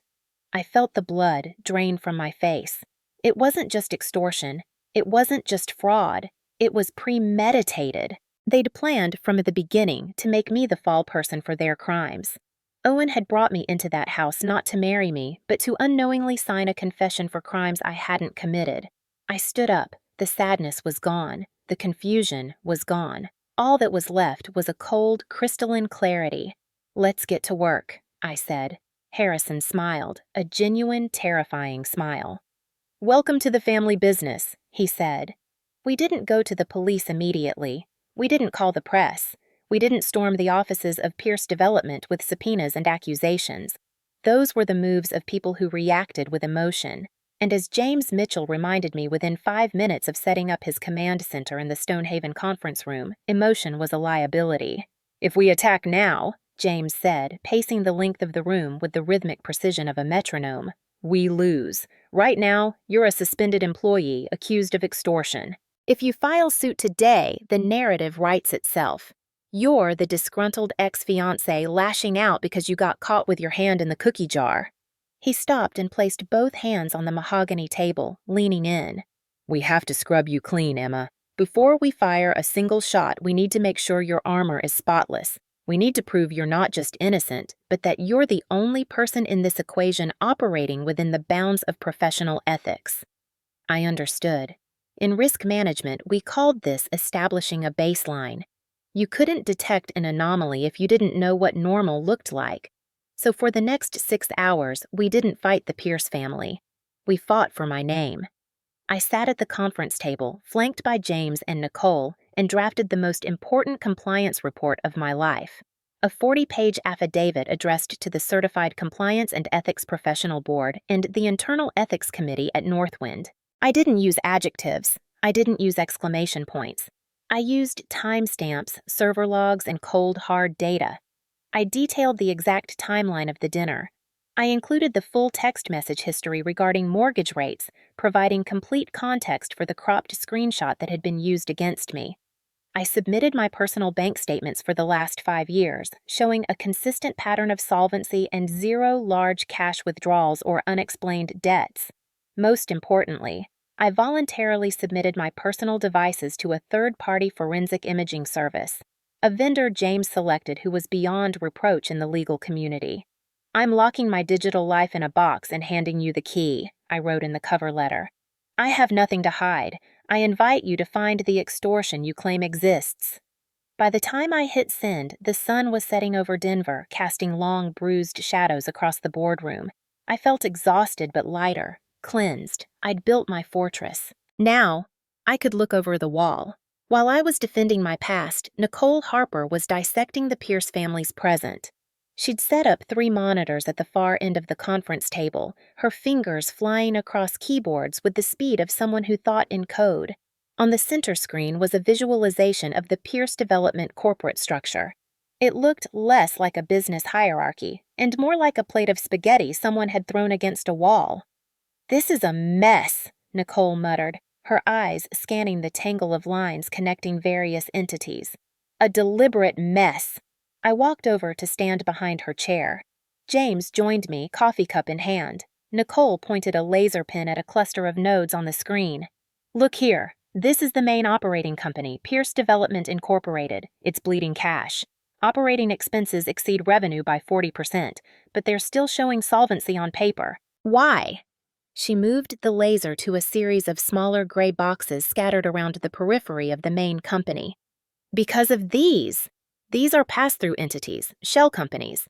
Most of them have generic names: Blue Horizon Consulting, Apex Logistics, Summit Advisory Group. They have no employees, no websites, no physical offices. Their registered addresses are mailboxes in Delaware and Nevada." She clicked a key, and the lines connecting the entities turned red. "Money leaves the main company as a consulting fee to Blue Horizon," Nicole explained. "Blue Horizon transfers it to Apex Logistics for equipment rental.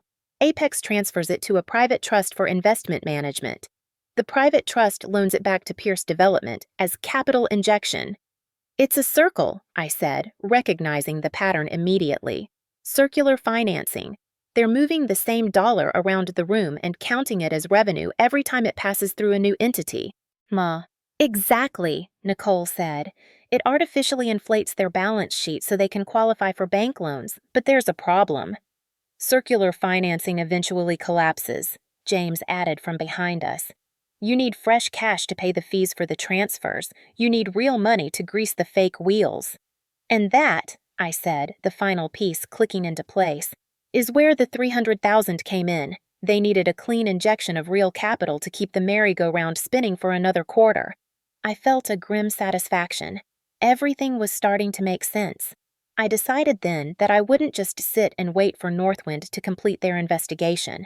I needed to show the world that my expertise wasn't tied to a company badge. I opened my laptop and registered a new limited liability company, Bradford Integrity Consulting. I bought the domain name. I set up a professional landing page with a mission statement that was a direct, subtle rebuke of everything the Pierce family stood for. Transparency, independence, uncompromising truth. I'm not unemployed, I told the room. I'm independent. It was a small gesture, but it shifted my mindset. I wasn't a victim anymore. I was a competitor. The room went quiet. Nicole had stopped typing. She was staring at her center monitor with an intensity that made the hair on my arms stand up. Emma, she said softly, come look at this. I walked over. James set down his coffee and joined me. Nicole had isolated one specific shell company from the tangle of entities. It was connected to the Pierce main account by a single dotted line, a pending transaction that had never been completed. The name of the company made my blood run cold. EB Compliance Ventures, LLC, EB, Emma Bradford. When was this formed? James asked, his voice sharp as a blade. Nicole pulled up the registration metadata. 2 weeks ago, October 10th, 14 days before the dinner party. I felt a cold sensation wash over me like ice water. The dinner wasn't a negotiation. The dinner wasn't even the beginning of their plan. The dinner was the closing ceremony of a trap that had been built weeks in advance. They set this up before they even invited me, I whispered. They named it to look like your company, Nicole said. If anyone ever investigated, if the feds came looking, it would appear that you were a willing participant in their laundering scheme. The shell company has your initials. It was designed to frame you. It gets worse, Nicole said quietly. She navigated to the digital signature page of the formation documents. You don't need ink to sign documents anymore. You click a box, but that click leaves a fingerprint. It records the IP address, the device ID, the timestamp. She highlighted a string of alphanumeric characters on the screen. The documents were signed electronically by the registered agent, but look at the device ID. I leaned closer, my heart starting to pound. I recognized the prefix. It was an Apple device. I ran a cross-reference against the device logs we pulled from your backups, Nicole said. She looked at me, her expression apologetic. This device ID matches a tablet that frequently connects to your home Wi-Fi network. It's registered under the name Nathan's iPad Pro.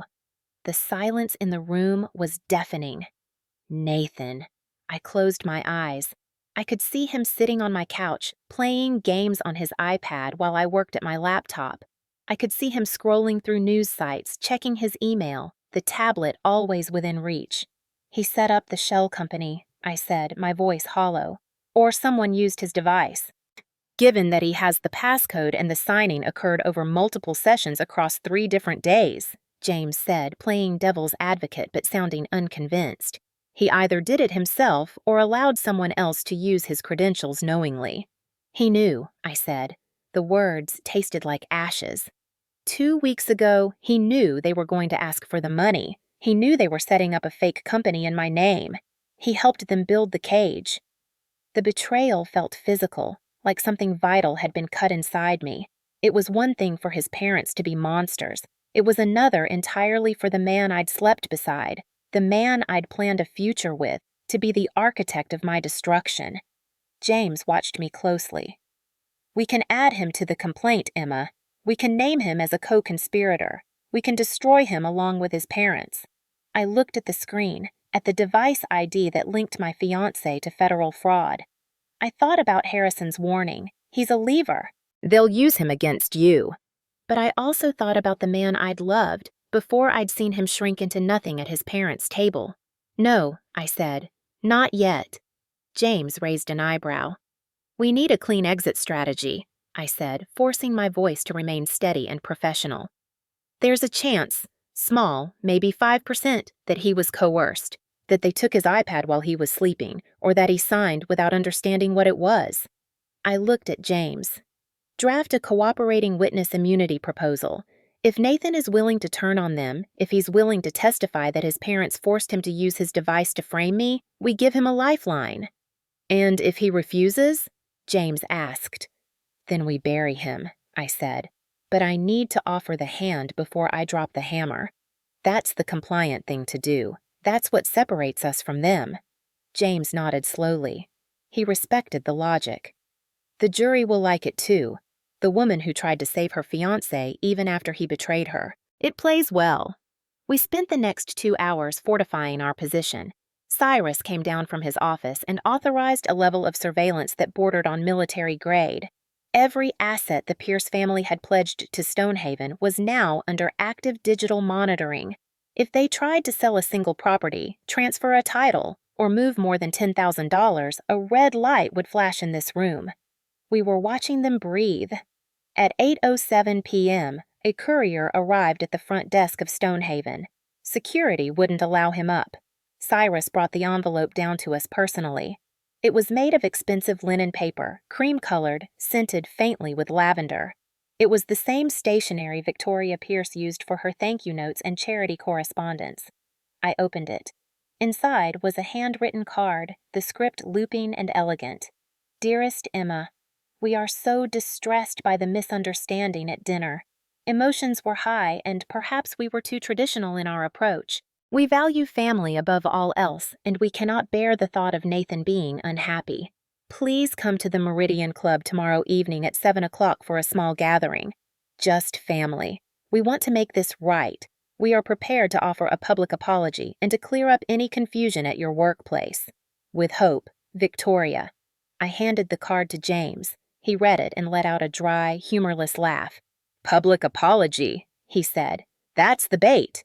I reached into the envelope. There was a second piece of paper tucked behind the card, a legal document. I scanned it quickly, my compliance training automatically flagging the problematic clauses.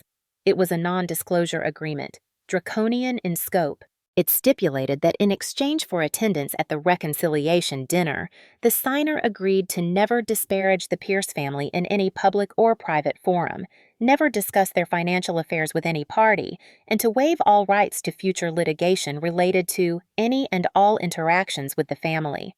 The agreement also included a clause that retroactively applied to any information learned prior to signing. They want me to sign away my voice before I even walk through the door, I said. They want me to agree that I can never speak about what happened, what I know, what I've discovered. They're terrified, Nicole said from her position at the monitors. They know the walls are closing in. They think if they can get you in a room, charm you, or bully you into signing this, the problem disappears. If I don't go, I said slowly, thinking through the optics, they'll say I refused to reconcile. They'll spin it that I'm the unreasonable one, the one who wouldn't even try to work things out. And if you do go, James said, you're walking into a trap. I looked at the NDA, at Victoria's flowing signature at the bottom, waiting for mine to join it. I picked up a pen from the conference table. James tensed. I'm going, I said. Emma, I'm not signing it, I clarified. But I am going to the dinner.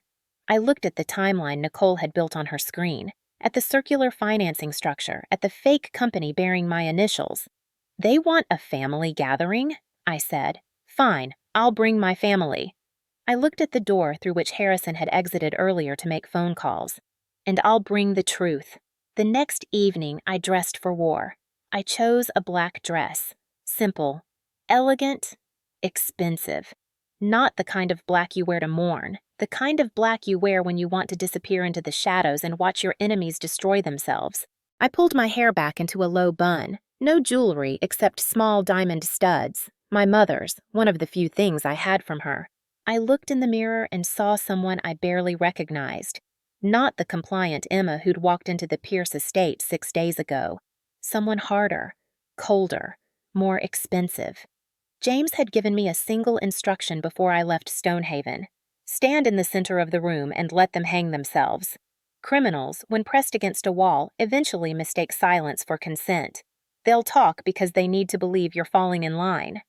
I drove to the Meridian Club, a private establishment on the outskirts of Cherry Hills Village, where membership fees cost more than most people's annual salary. The windows were tinted dark enough to hide any sin committed inside. The valet opened my car door with a deference that felt like mockery. He knew who I was. Everyone in Denver who mattered knew who I was by now. The suspended compliance officer, the gold digger who'd turned on her benefactors, the woman who'd ruined the Pierce family dinner. I walked up the grand staircase and into the ballroom. The air smelled of expensive perfume, aged whiskey, and anxiety poorly masked by cologne. The room was filled with Denver's elite, developers, city council members, zoning board directors, the bankers who financed them all. When I entered, the hum of conversation didn't taper off. It snapped, severed like a cut wire, heads turned, eyes narrowed.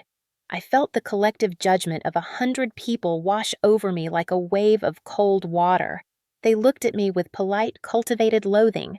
To them, I wasn't a victim. I was a breach of contract. I was the girl who'd been offered a seat at the table and had rudely flipped it over. I took a glass of sparkling water from a passing server. I didn't drink it. I held it like a prop, something to do with my hands.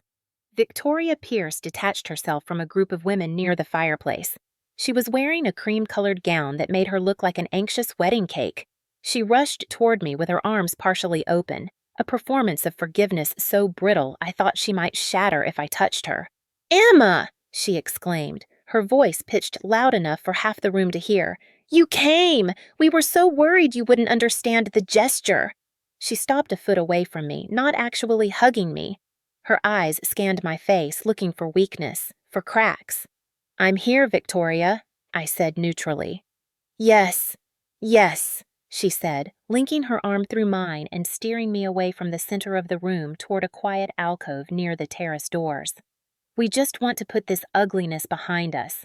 We're family, Emma, and families have disagreements, but we protect each other. That's our tradition." She gestured to a small table in the alcove. On it lay a leather portfolio and a silver pen arranged with the precision of a place setting. "We just need to formalize the truce," she said, her voice dropping to a conspiratorial whisper.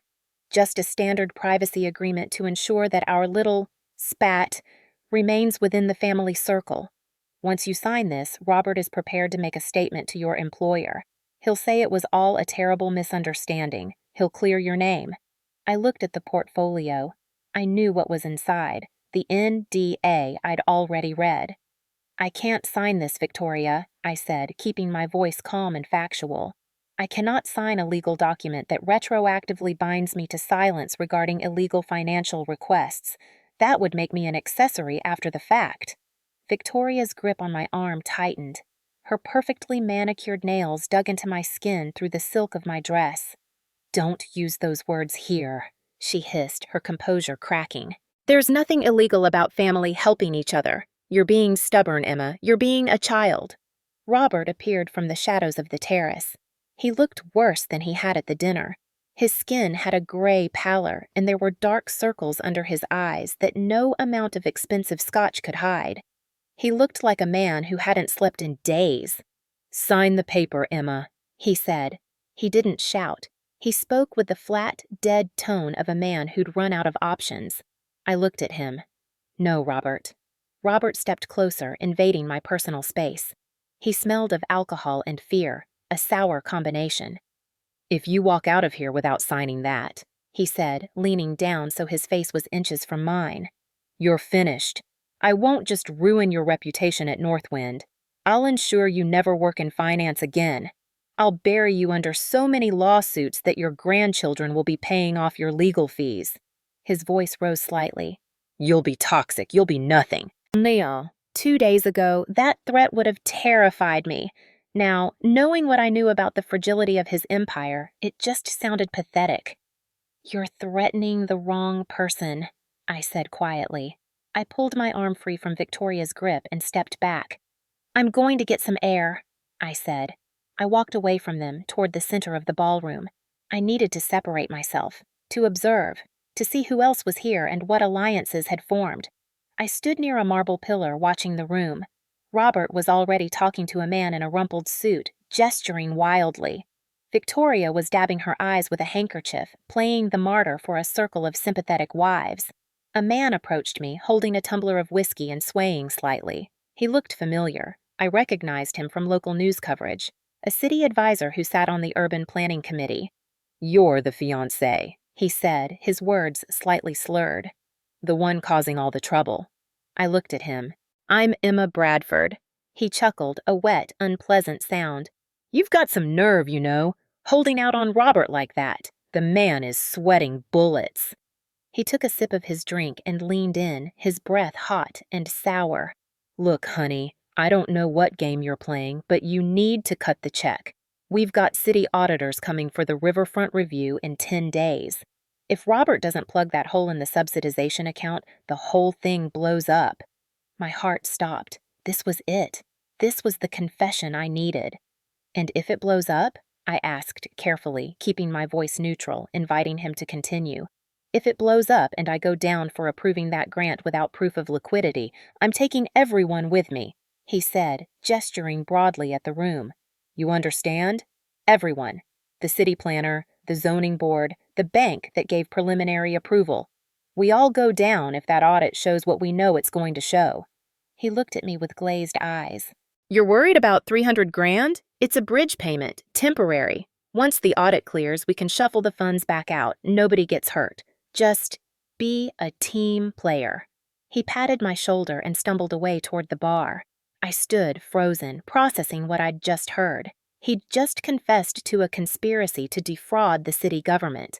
The $300,000 wasn't just to fill a hole in the Pierce family books. It was to temporarily inflate a bank account so a government auditor would see a balance that didn't exist. I needed to leave. I had what I came for. "Emma." The voice was soft, broken. I turned. Nathan stood behind me. He looked terrible, his suit unpressed, his hair messy, dark circles under his eyes. He looked like a man who hadn't slept since I'd walked out of his parents' house. "Owen," I said, using his name like a weapon, formal and distant. He reached for my hand but stopped before touching me, seeing something in my eyes that made him hesitate. "Please, Emma," he whispered. "You have to help them. They're drowning. There are people, investors who aren't patient.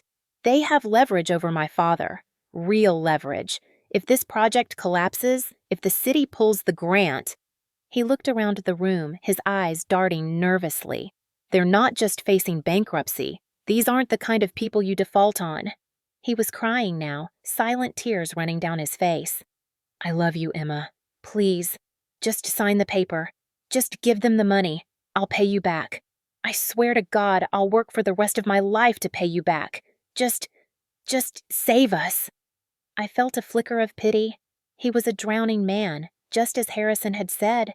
But then I remembered the iPad, the digital signature on documents creating a shell company in my name. "I have one question for you, Nathan," I said. He looked at me, hope flaring in his red-rimmed eyes. "Anything." "What is EEB Compliance Ventures?" The hope died instantly. His face went slack. The color drained from his skin so fast he looked like he might faint. He opened his mouth, but no sound came out. He closed it. He looked down at his shoes. The silence stretched between us, heavy and final. "You knew," I said. It wasn't a question. Nathan didn't look up. "I didn't have a choice," he whispered. "They're my parents." I looked at him one last time. I felt the imaginary cord that had connected us, the love, the future, the shared dreams, snap cleanly. "Then you should have chosen better," I said. I turned and walked toward the exit. As I reached the heavy double doors, the room went silent again. Victoria had realized I was leaving. She'd realized the trap had failed. Because she had no other weapon left, she used the only one she knew: shame. "Look at her!" Victoria shrieked, her voice cracking and echoing off the high ceilings. "Look at her walking away! She's abandoning us because she's too selfish to help." I kept walking. The doorman reached for the handle. "She's cheap!" Victoria's voice rose to a scream, all pretense of dignity abandoned. "That's all she is! Cheap trash!" The word hung in the air. A week ago, it would have humiliated me. Now it sounded like a desperate prayer from a woman watching her world burn. I walked out into the cool night air. The valet brought my car. I got in and drove away, leaving the Meridian Club and everything it represented behind me. I drove straight to Stonehaven, my hands steady on the wheel, my mind racing.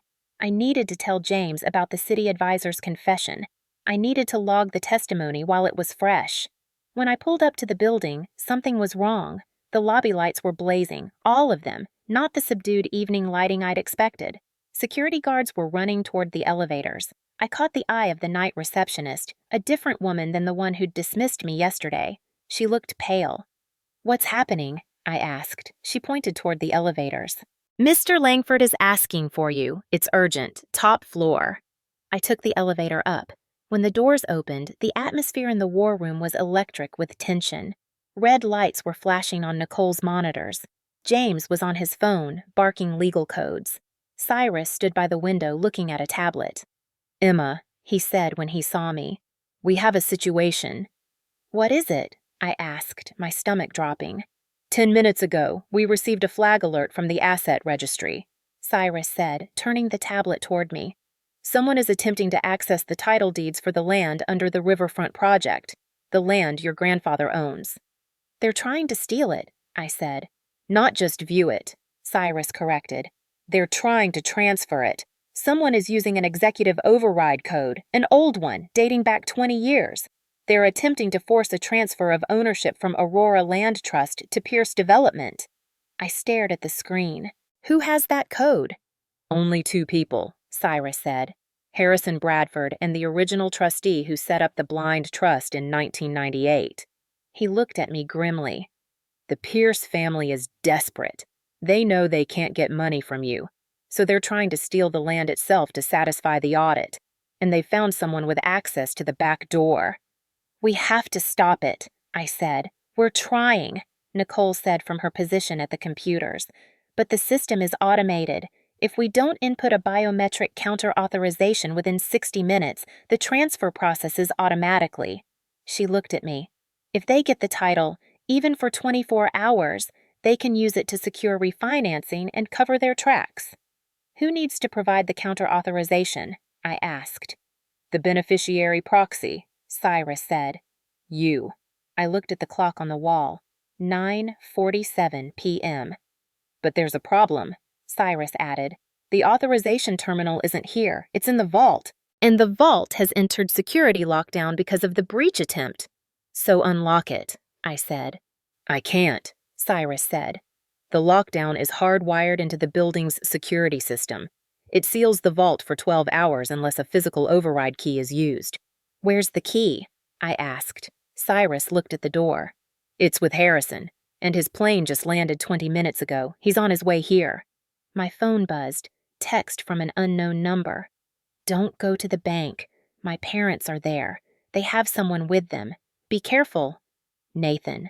I showed the text to James. He swore quietly. "They're at the bank?" I said. "They're trying to force the transfer from inside the system?" "This isn't white-collar crime anymore," James said. "This is armed robbery." I looked at the red flashing countdown on Nicole's screen. 53 minutes remaining. "I'm going down there," I said. "You can't," Cyrus protested. "If they're desperate enough to break into Stonehaven, they're dangerous." "It's my grandfather's land," I said. "And it's my name they're trying to dirty." I turned to James. "Call the police, but tell them to wait outside. I want to be the one who opens the door when they arrive." I walked toward the elevator. The night wasn't over.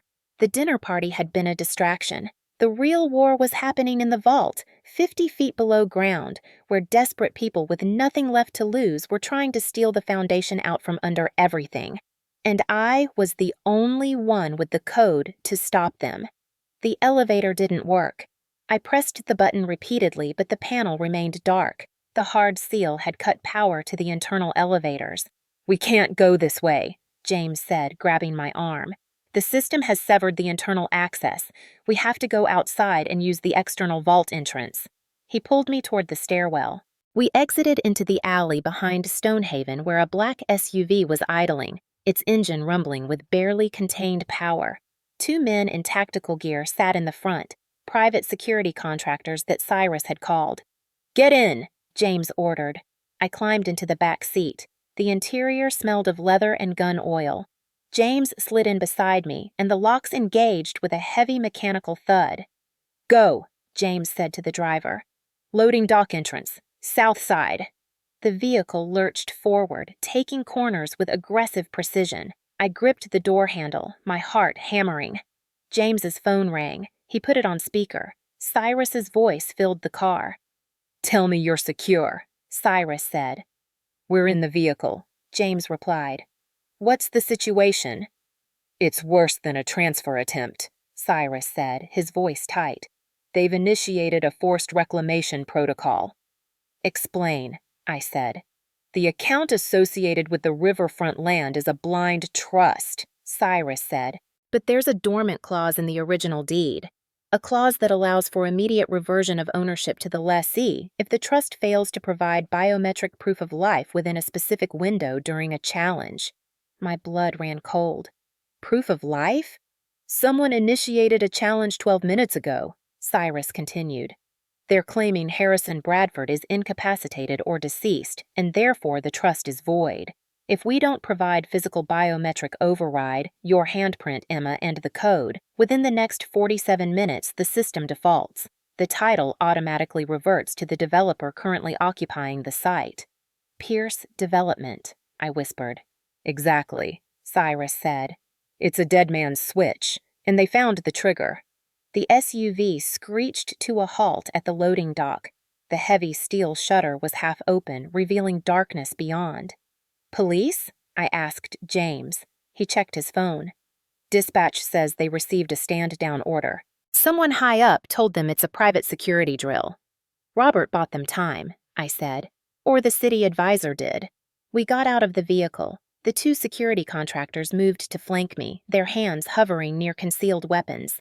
We moved into the loading dock, a maze of concrete and shadows, following the emergency lights toward the service corridors. My heels clicked on concrete, a sharp, rhythmic countdown. 37 minutes remaining. We reached the service elevator. James swiped a keycard. The doors opened, revealing a cramped metal box lit by flickering fluorescent lights. We rode down in tense silence, descending into the basement level where the main vault was located. The air grew colder as we descended. When the doors opened, we stepped into a corridor leading to the massive circular vault door. And then we saw them. At the far end of the corridor, bathed in harsh emergency lighting, stood Robert Pierce. He was pacing, his expensive suit rumpled, sweat visible on his forehead. Victoria stood against the wall, clutching her purse, her face a mask of terror. There was a third man, younger, muscular, wearing a nondescript jacket. His hand was in his pocket, and the shape was unmistakable. And Nathan. Nathan stood between them and the vault door, looking small and defeated. Robert looked up and saw us. His eyes went wide. He pointed a shaking finger at me. "She's here!" he shouted. "Get her! Make her open it!" The man in the jacket turned toward us. He pulled out a gun, not large, but in the confined space of the corridor, it looked enormous. The security contractor stepped in front of me instantly, drawing their own weapons with fluid precision. "Drop it!" one of them shouted, his voice echoing off the concrete walls. The corridor exploded into chaos. Victoria screamed. Robert dove behind a concrete support pillar. The armed man hesitated, looking at Robert, then at the 2 professionals pointing weapons at his chest. "Don't shoot!" Nathan yelled. He stepped forward, putting himself in the line of fire. "Everyone stop!" "Owen, get down!" Robert shouted from behind the pillar. Make her input the code. We're running out of time. I stepped out from behind the security guard. Emma, no! James hissed. I ignored him. I walked forward slowly, my hands visible, until I was 10 feet from Nathan. The armed man looked nervous. He was a hired thug, not a professional. He'd been paid to intimidate, not to kill. Emma, Nathan said, his voice cracking. Please go back. They're insane. I looked past him to Robert. It's over, Robert. The police are on their way. The preservation order has been filed. The bribe to the city advisor has been traced. We know about the forged leases. We know about the circular financing. We know everything. Robert's head snapped up from behind the pillar. You know about the... He stopped himself. I know about the Political Action Committee, I said. I know the $300,000 was meant to bribe the city auditor through a shell donation. I know you're pledging land you don't own as collateral. I took another step closer. You're done. The only question left is how many years you want to spend in prison. Robert's face twisted into something ugly and desperate. I'm not going to prison, he snarled. I built this city. I'm a pillar of this community. He lunged toward the vault keypad mounted on the wall near the door. I have the override code. I just need your handprint. It won't work, Robert, I said calmly. It requires biometric verification. It requires me. Robert stopped. He turned to me, and I saw something break behind his eyes, the last barrier between desperation and madness. Then give me your hand, he shouted. He pulled something from his belt, a box cutter, crude, ugly, desperate. He moved toward me. Robert! Victoria shrieked. The security guards raised their weapons. Drop the knife! But Robert wasn't thinking anymore. He was a man watching his entire life disintegrate, and he'd fixated on the one thing he thought could save him. He rushed forward. Nathan moved. He didn't tackle his father. He didn't punch him. He simply stepped into the space between us, blocking Robert's path.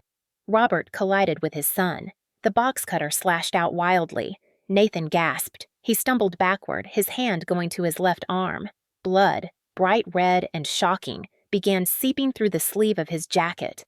Owen! I screamed. Robert froze. He looked at the blade in his hand. He looked at his son collapsing to the concrete floor. He looked at the blood on his fingers. The security contractors moved in like striking snakes. They were on Robert in seconds, slamming him against the wall, kicking the box cutter away with a metallic clatter. I ran to Nathan. I fell to my knees beside him on the cold concrete, pressing my hands against the wound. It was deep, but it hadn't hit an artery. I'd done enough first aid training to know that. I tried, Nathan whispered, his face pale, his eyes unfocused. I tried to stop them, Emma. Shh, I said, applying pressure to slow the bleeding. Don't talk. Save your strength, huh? The elevator at the end of the corridor chimed. We all looked. The doors opened. Harrison Bradford stepped out, flanked by 4 people in FBI windbreakers. He walked down the corridor with his black walnut cane tapping rhythmically, each step measured and inevitable. He didn't look at Robert, who was being cuffed against the wall. He didn't look at Victoria, who'd collapsed against the corridor wall, sobbing. He looked at me, kneeling in Nathan's blood. Then he looked at the vault door. 17 minutes, Harrison said, his voice cutting through the chaos. Cutting it close, Emma. He nodded to the FBI agents. Take them.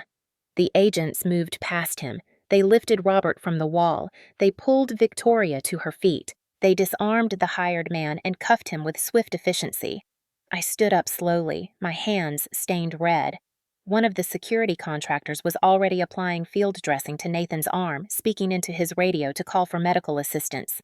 Harrison looked down at Nathan, then back at me. He finally chose a side, he said. Too late to save himself, perhaps, but in time to save you. Robert was dragged past me. He looked at me with pure, distilled hatred. You ruined us, he croaked. You ungrateful... Harrison stepped in front of him with sudden speed. He didn't shout. He didn't raise his cane. He just stared Robert down until the man fell silent, shrinking under the weight of that ice-blue gaze. She's not cheap, Mr. Pierce, Harrison said quietly. She's simply the one thing you couldn't buy. He turned to me. Open the vault, Emma. We have an audit to conduct. I walked to the door on shaking legs. I placed my bloody thumb on the biometric scanner. I typed the code with trembling fingers. 741 Zulu Echo 9 Break 2 Alpha. The heavy steel bolts groaned and released. The massive door swung open on pneumatic hinges. The countdown on the digital display stopped with 8 minutes remaining. Behind me, I heard Victoria being read her rights. I heard Robert shouting about lawyers. I heard Nathan's quiet crying as the medics arrived. But I stood in the vault doorway, looking at the rows of safety deposit boxes and the computer terminal glowing in the darkness, and I felt something like peace. The war wasn't over. But this battle was won. The sun rose over Denver with mocking brilliance, casting golden light on the Grand Centennial Hotel. It was 9:47 a.m. Less than 12 hours had passed since the incident in the vault. By all rights, Robert and Victoria Pierce should have been in federal holding cells awaiting arraignment. But money, even money built on fraud, has a way of buying time. Their high-priced attorneys had argued for voluntary surrender pending formal charges, citing Robert's standing in the community and Victoria's medical concerns. They'd bought themselves 24 hours of freedom, and like true narcissists, they'd decided to use those hours to throw a party. The invitation had gone out at dawn via email and courier to 75 of Denver's most influential people. It was billed as an emergency family summit, a breakfast to clear the air regarding unfortunate rumors about the Pierce-Bradford union. It was a desperate, delusional attempt to control the narrative before the evening news cycle began. James had called me at 7 a.m. "They're making one last play," he'd said. "They're going to try to destroy you in public before the FBI files charges." "Then I'll be there," I'd said. Now I stood outside the brass doors of the Centennial Ballroom, wearing white. It was a calculated choice. They'd tried to paint me as the villain, the dark spot on their pristine reputation. So I'd dressed like the bride they'd never have. White dress, simple and expensive, my hair pulled back, my mother's diamond earrings the only adornment. James stood beside me, briefcase in hand. "Are you sure about this? We can wait for the FBI to execute the warrant at noon. You don't have to face them again." "If I hide, their story becomes the truth," I said. "In this town, 3 hours is enough to destroy a reputation permanently. I need to kill the lie while it's still breathing." I pushed open the doors. The room went silent. A sea of faces turned toward me. Bankers, developers, city officials, socialites. They held crystal flutes of champagne and plates of untouched pastries, the props of people who didn't know yet that they were attending a funeral. At the far end of the room, on a raised platform usually reserved for wedding bands, stood Robert and Victoria Pierce. Robert's arm was in a sling, theatrical, designed to garner sympathy. He hadn't been injured last night. The sling was a prop to make him look like the victim. Victoria wore black, playing the grieving mother of a relationship gone wrong. When they saw me, a ripple of whispers went through the crowd. I heard fragments. "The nerve to show up!" "After what she did." "Heard she attacked them." I walked down the center aisle, my white dress stark against the muted colors of the crowd. People parted for me, pulling back as if I were contagious. Robert stepped to the microphone. The feedback whined slightly, sharp enough to make people wince. "Ladies and gentlemen," he began, his voice trembling with practiced emotion, "thank you for coming on such short notice. We wanted to address the situation directly, face to face, in the presence of our friends and peers." He pointed a shaking finger at me. "We welcomed this woman into our home. We offered her our name, a place in a legacy that has stood for 3 generations. And how did she repay us?" He paused for dramatic effect. "She demanded assets. She demanded that we transfer ownership of core holdings to her personal accounts before she would agree to marry our son. When we asked for a simple, traditional contribution, a gesture of commitment to the family, she mocked us. She called us insolvent. She called us criminals." He looked at the crowd, his expression pleading. "But the truth is, she's the one who's morally bankrupt. She's a woman who looks at a marriage and sees a business transaction. She is, to put it plainly, cheap." The word hung in the air. Their favorite weapon. Victoria stepped forward, producing a manila envelope from behind the podium. "We didn't want to make this public," she said, her voice soft and weepy. "But we cannot let her lies stand." Eon, she pulled out a stack of papers. "These are the formation documents for a shell company called EB Compliance Ventures. It was created 2 weeks before our dinner." She held the papers up like evidence in a trial. "She set up this company to embezzle from us. She planned to siphon funds the moment the ring was on her finger." Gasps rippled through the crowd. I saw heads shaking, faces twisting in disgust. To them, the paperwork looked real. The narrative fit, the outsider trying to loot the established family. I walked forward slowly, steadily, my heels clicking on the polished floor. The crowd parted for me, people pulling back as if I might infect them with my supposed greed. I stopped at the base of the platform, looking up at them. "May I see those documents, Victoria?" I asked. My voice wasn't amplified, but in the silence of the room, it carried clearly. Victoria clutched the papers to her chest. "You know what they are. You signed them." I smiled. It was a cold, sharp expression. "If I signed them, then there will be a forensic digital record. There will be a device signature, a geolocation stamp, a biometric identifier. I'm a certified risk compliance officer. My entire career is built on verification of truth." I turned to address the crowd directly. "If these people can prove I signed those documents, I'll write them a check for $300,000 right now, in front of all of you." Murmurs went through the assembled guests. Some people looked uncertain now, glancing between me and the Pierce family. "But if they cannot prove it," I continued, "then you have to ask yourselves, why are they waiving props instead of filing a police report?" "We have filed a report," Robert sputtered. "We've told the authorities everything." "Have you?" I asked. "Or have you simply made accusations without evidence? Because I've voluntarily submitted my devices for forensic imaging. I've provided my bank records. I've offered complete transparency." I paused. "What have you provided?" Victoria thrust the papers toward a man in the front row. I recognized him as a senior partner at Morrison & White, the law firm representing the Pierce family. "Read it," she demanded. "Look at the signature." The lawyer took the papers reluctantly. He adjusted his glasses and scanned the documents, his expression growing more uncomfortable by the second. "It appears to be a digital signature," he muttered. "Validated by—" He stopped. He frowned. "Validated by a device registered to Nathan Pierce." The room went very quiet. Robert moved quickly to spin it. "Nathan is innocent. She manipulated him. She stole his device. She—" The heavy doors at the side of the ballroom crashed open. Everyone turned. Cyrus Langford walked in, flanked by 2 attorneys from Stonehaven's legal team.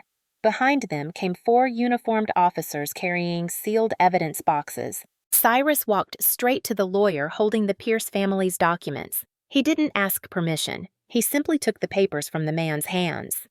"These documents are inadmissible," Cyrus announced, his deep voice filling the ballroom with institutional authority. "They are currently under federal preservation order." Robert sputtered. "Who are you? You have no right." "I am Cyrus Langford, director of Stonehaven Private Trust," Cyrus said, looking at Robert with eyes like flint. "And I have every right, because the assets referenced in these fraudulent documents, specifically the $300,000 dowry, involve funds that were to be transferred to accounts we control." He held up the papers. "This is not evidence of Ms. Bradford's guilt. This is evidence of conspiracy to commit wire fraud. These documents were created on a device flagged by our security systems during an attempted illegal breach of our facility last night." The crowd began backing away from the platform. The smell of scandal was overpowering now. Nicole Harper entered through the same door, rolling a portable screen and projector. She set it up with swift efficiency and connected her laptop. The screen lit up with the diagram I'd seen in the Stonehaven war room. The web of shell companies, the circular financing structure, the red lines showing money flowing in circles. "This is the Pierce Development corporate structure," Nicole said, her voice clinical and precise. "What you're looking at is systematic fraud, money moving through fake entities to create the illusion of revenue." She pointed to one specific node on the screen. EB Compliance Ventures. This company was created specifically to frame Ms. Bradford. It bears her initials. It was designed so that if federal investigators ever came looking, the paper trail would lead to her. "That's speculation!" Robert shouted. "You can't prove—" The doors opened again. This time, there was no dramatic entrance, just a sudden, heavy change in the air pressure. A silence fell that was absolute. Harrison Bradford walked in. He was dressed in a charcoal three-piece suit that cost more than most people's cars. He leaned on his walnut cane, taking slow, deliberate steps. He didn't look at the crowd. He looked only at the platform. People parted for him like water around a stone. They knew him, or they knew the legend. They knew this was the invisible hand that moved the markets they played in. Harrison stopped next to me. He placed one hand on my shoulder, heavy, warm, grounding. Then he looked up at Robert. "Robert Pierce," Harrison said. His voice wasn't loud, but it resonated with the weight of absolute authority. Robert went pale. He gripped the podium. "Mr. Bradford, we didn't know you didn't know I was in town," Harrison finished. "You assumed I was a signature on a deed, a ghost you could rob." "Sir." He tapped his cane on the floor once, a sharp, decisive sound. "You called my granddaughter cheap," Harrison said, looking around the room, making eye contact with Denver's elite. "You demanded $300,000 from her. You told these people it was for tradition, for family." Harrison reached into his jacket and pulled out a folded document. He unfolded it with deliberate care. "This is the title deed for the Riverfront project," he said, holding it up. "You built your development on land owned by Aurora Land Trust." He paused. "My trust!" Gasps echoed through the ballroom. "You claimed you had a 99-year lease," Harrison continued.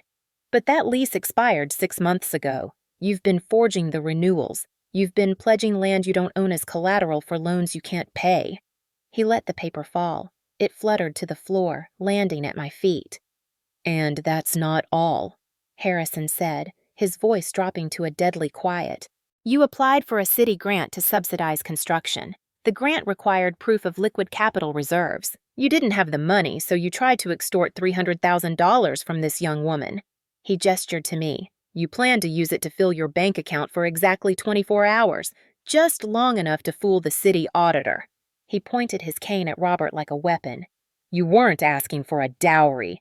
You were asking her to finance your fraud, and when she refused, you tried to make her the scapegoat." Victoria was shaking her head, tears streaming down her face, destroying her careful makeup. "No, you're twisting everything." Harrison looked at Cyrus. "Mr. Langford, please transfer full ownership of the riverfront debt and the underlying land title to the account designated for Emma Bradford." Cyrus tapped his tablet. "It's done, Mr. Bradford." Harrison turned back to Robert and Victoria. "She doesn't need to pay you $300,000. As of 10 seconds ago, she owns your project. She owns your office building. She owns the ground you're standing on." The room was deathly silent. Robert looked like he'd been shot. Victoria had slumped into a chair, weeping openly. Harrison turned to address the crowd. "The party is over," he said simply. Then he looked at me. "However, there is still the matter of the check." He pulled out a checkbook from his pocket. He wrote something quickly, then ripped out the check and walked up the steps to the platform. He placed it on the podium in front of Robert. $300,000, Harrison said. "Take it. Use it for legal fees. Because where you're going, you'll need every cent." He turned his back on them and offered me his arm. "Come, Emma. We have work to do." I took his arm. We walked down the aisle, past the stunned faces of Denver's elite, past the lawyers and the witnesses and the cameras that had somehow appeared. Behind us, I heard sobbing. It was the sound of a dynasty crumbling into dust, but as we reached the entrance, the glass doors were blocked, not by guests, but by FBI agents in windbreakers. They weren't there for me. They moved past us, flowing into the ballroom like a tide. Harrison stopped at the threshold, watching. "They're inside," he said to the lead agent. I stood beside him and watched as federal agents surrounded the platform. I watched as they read Robert and Victoria their rights.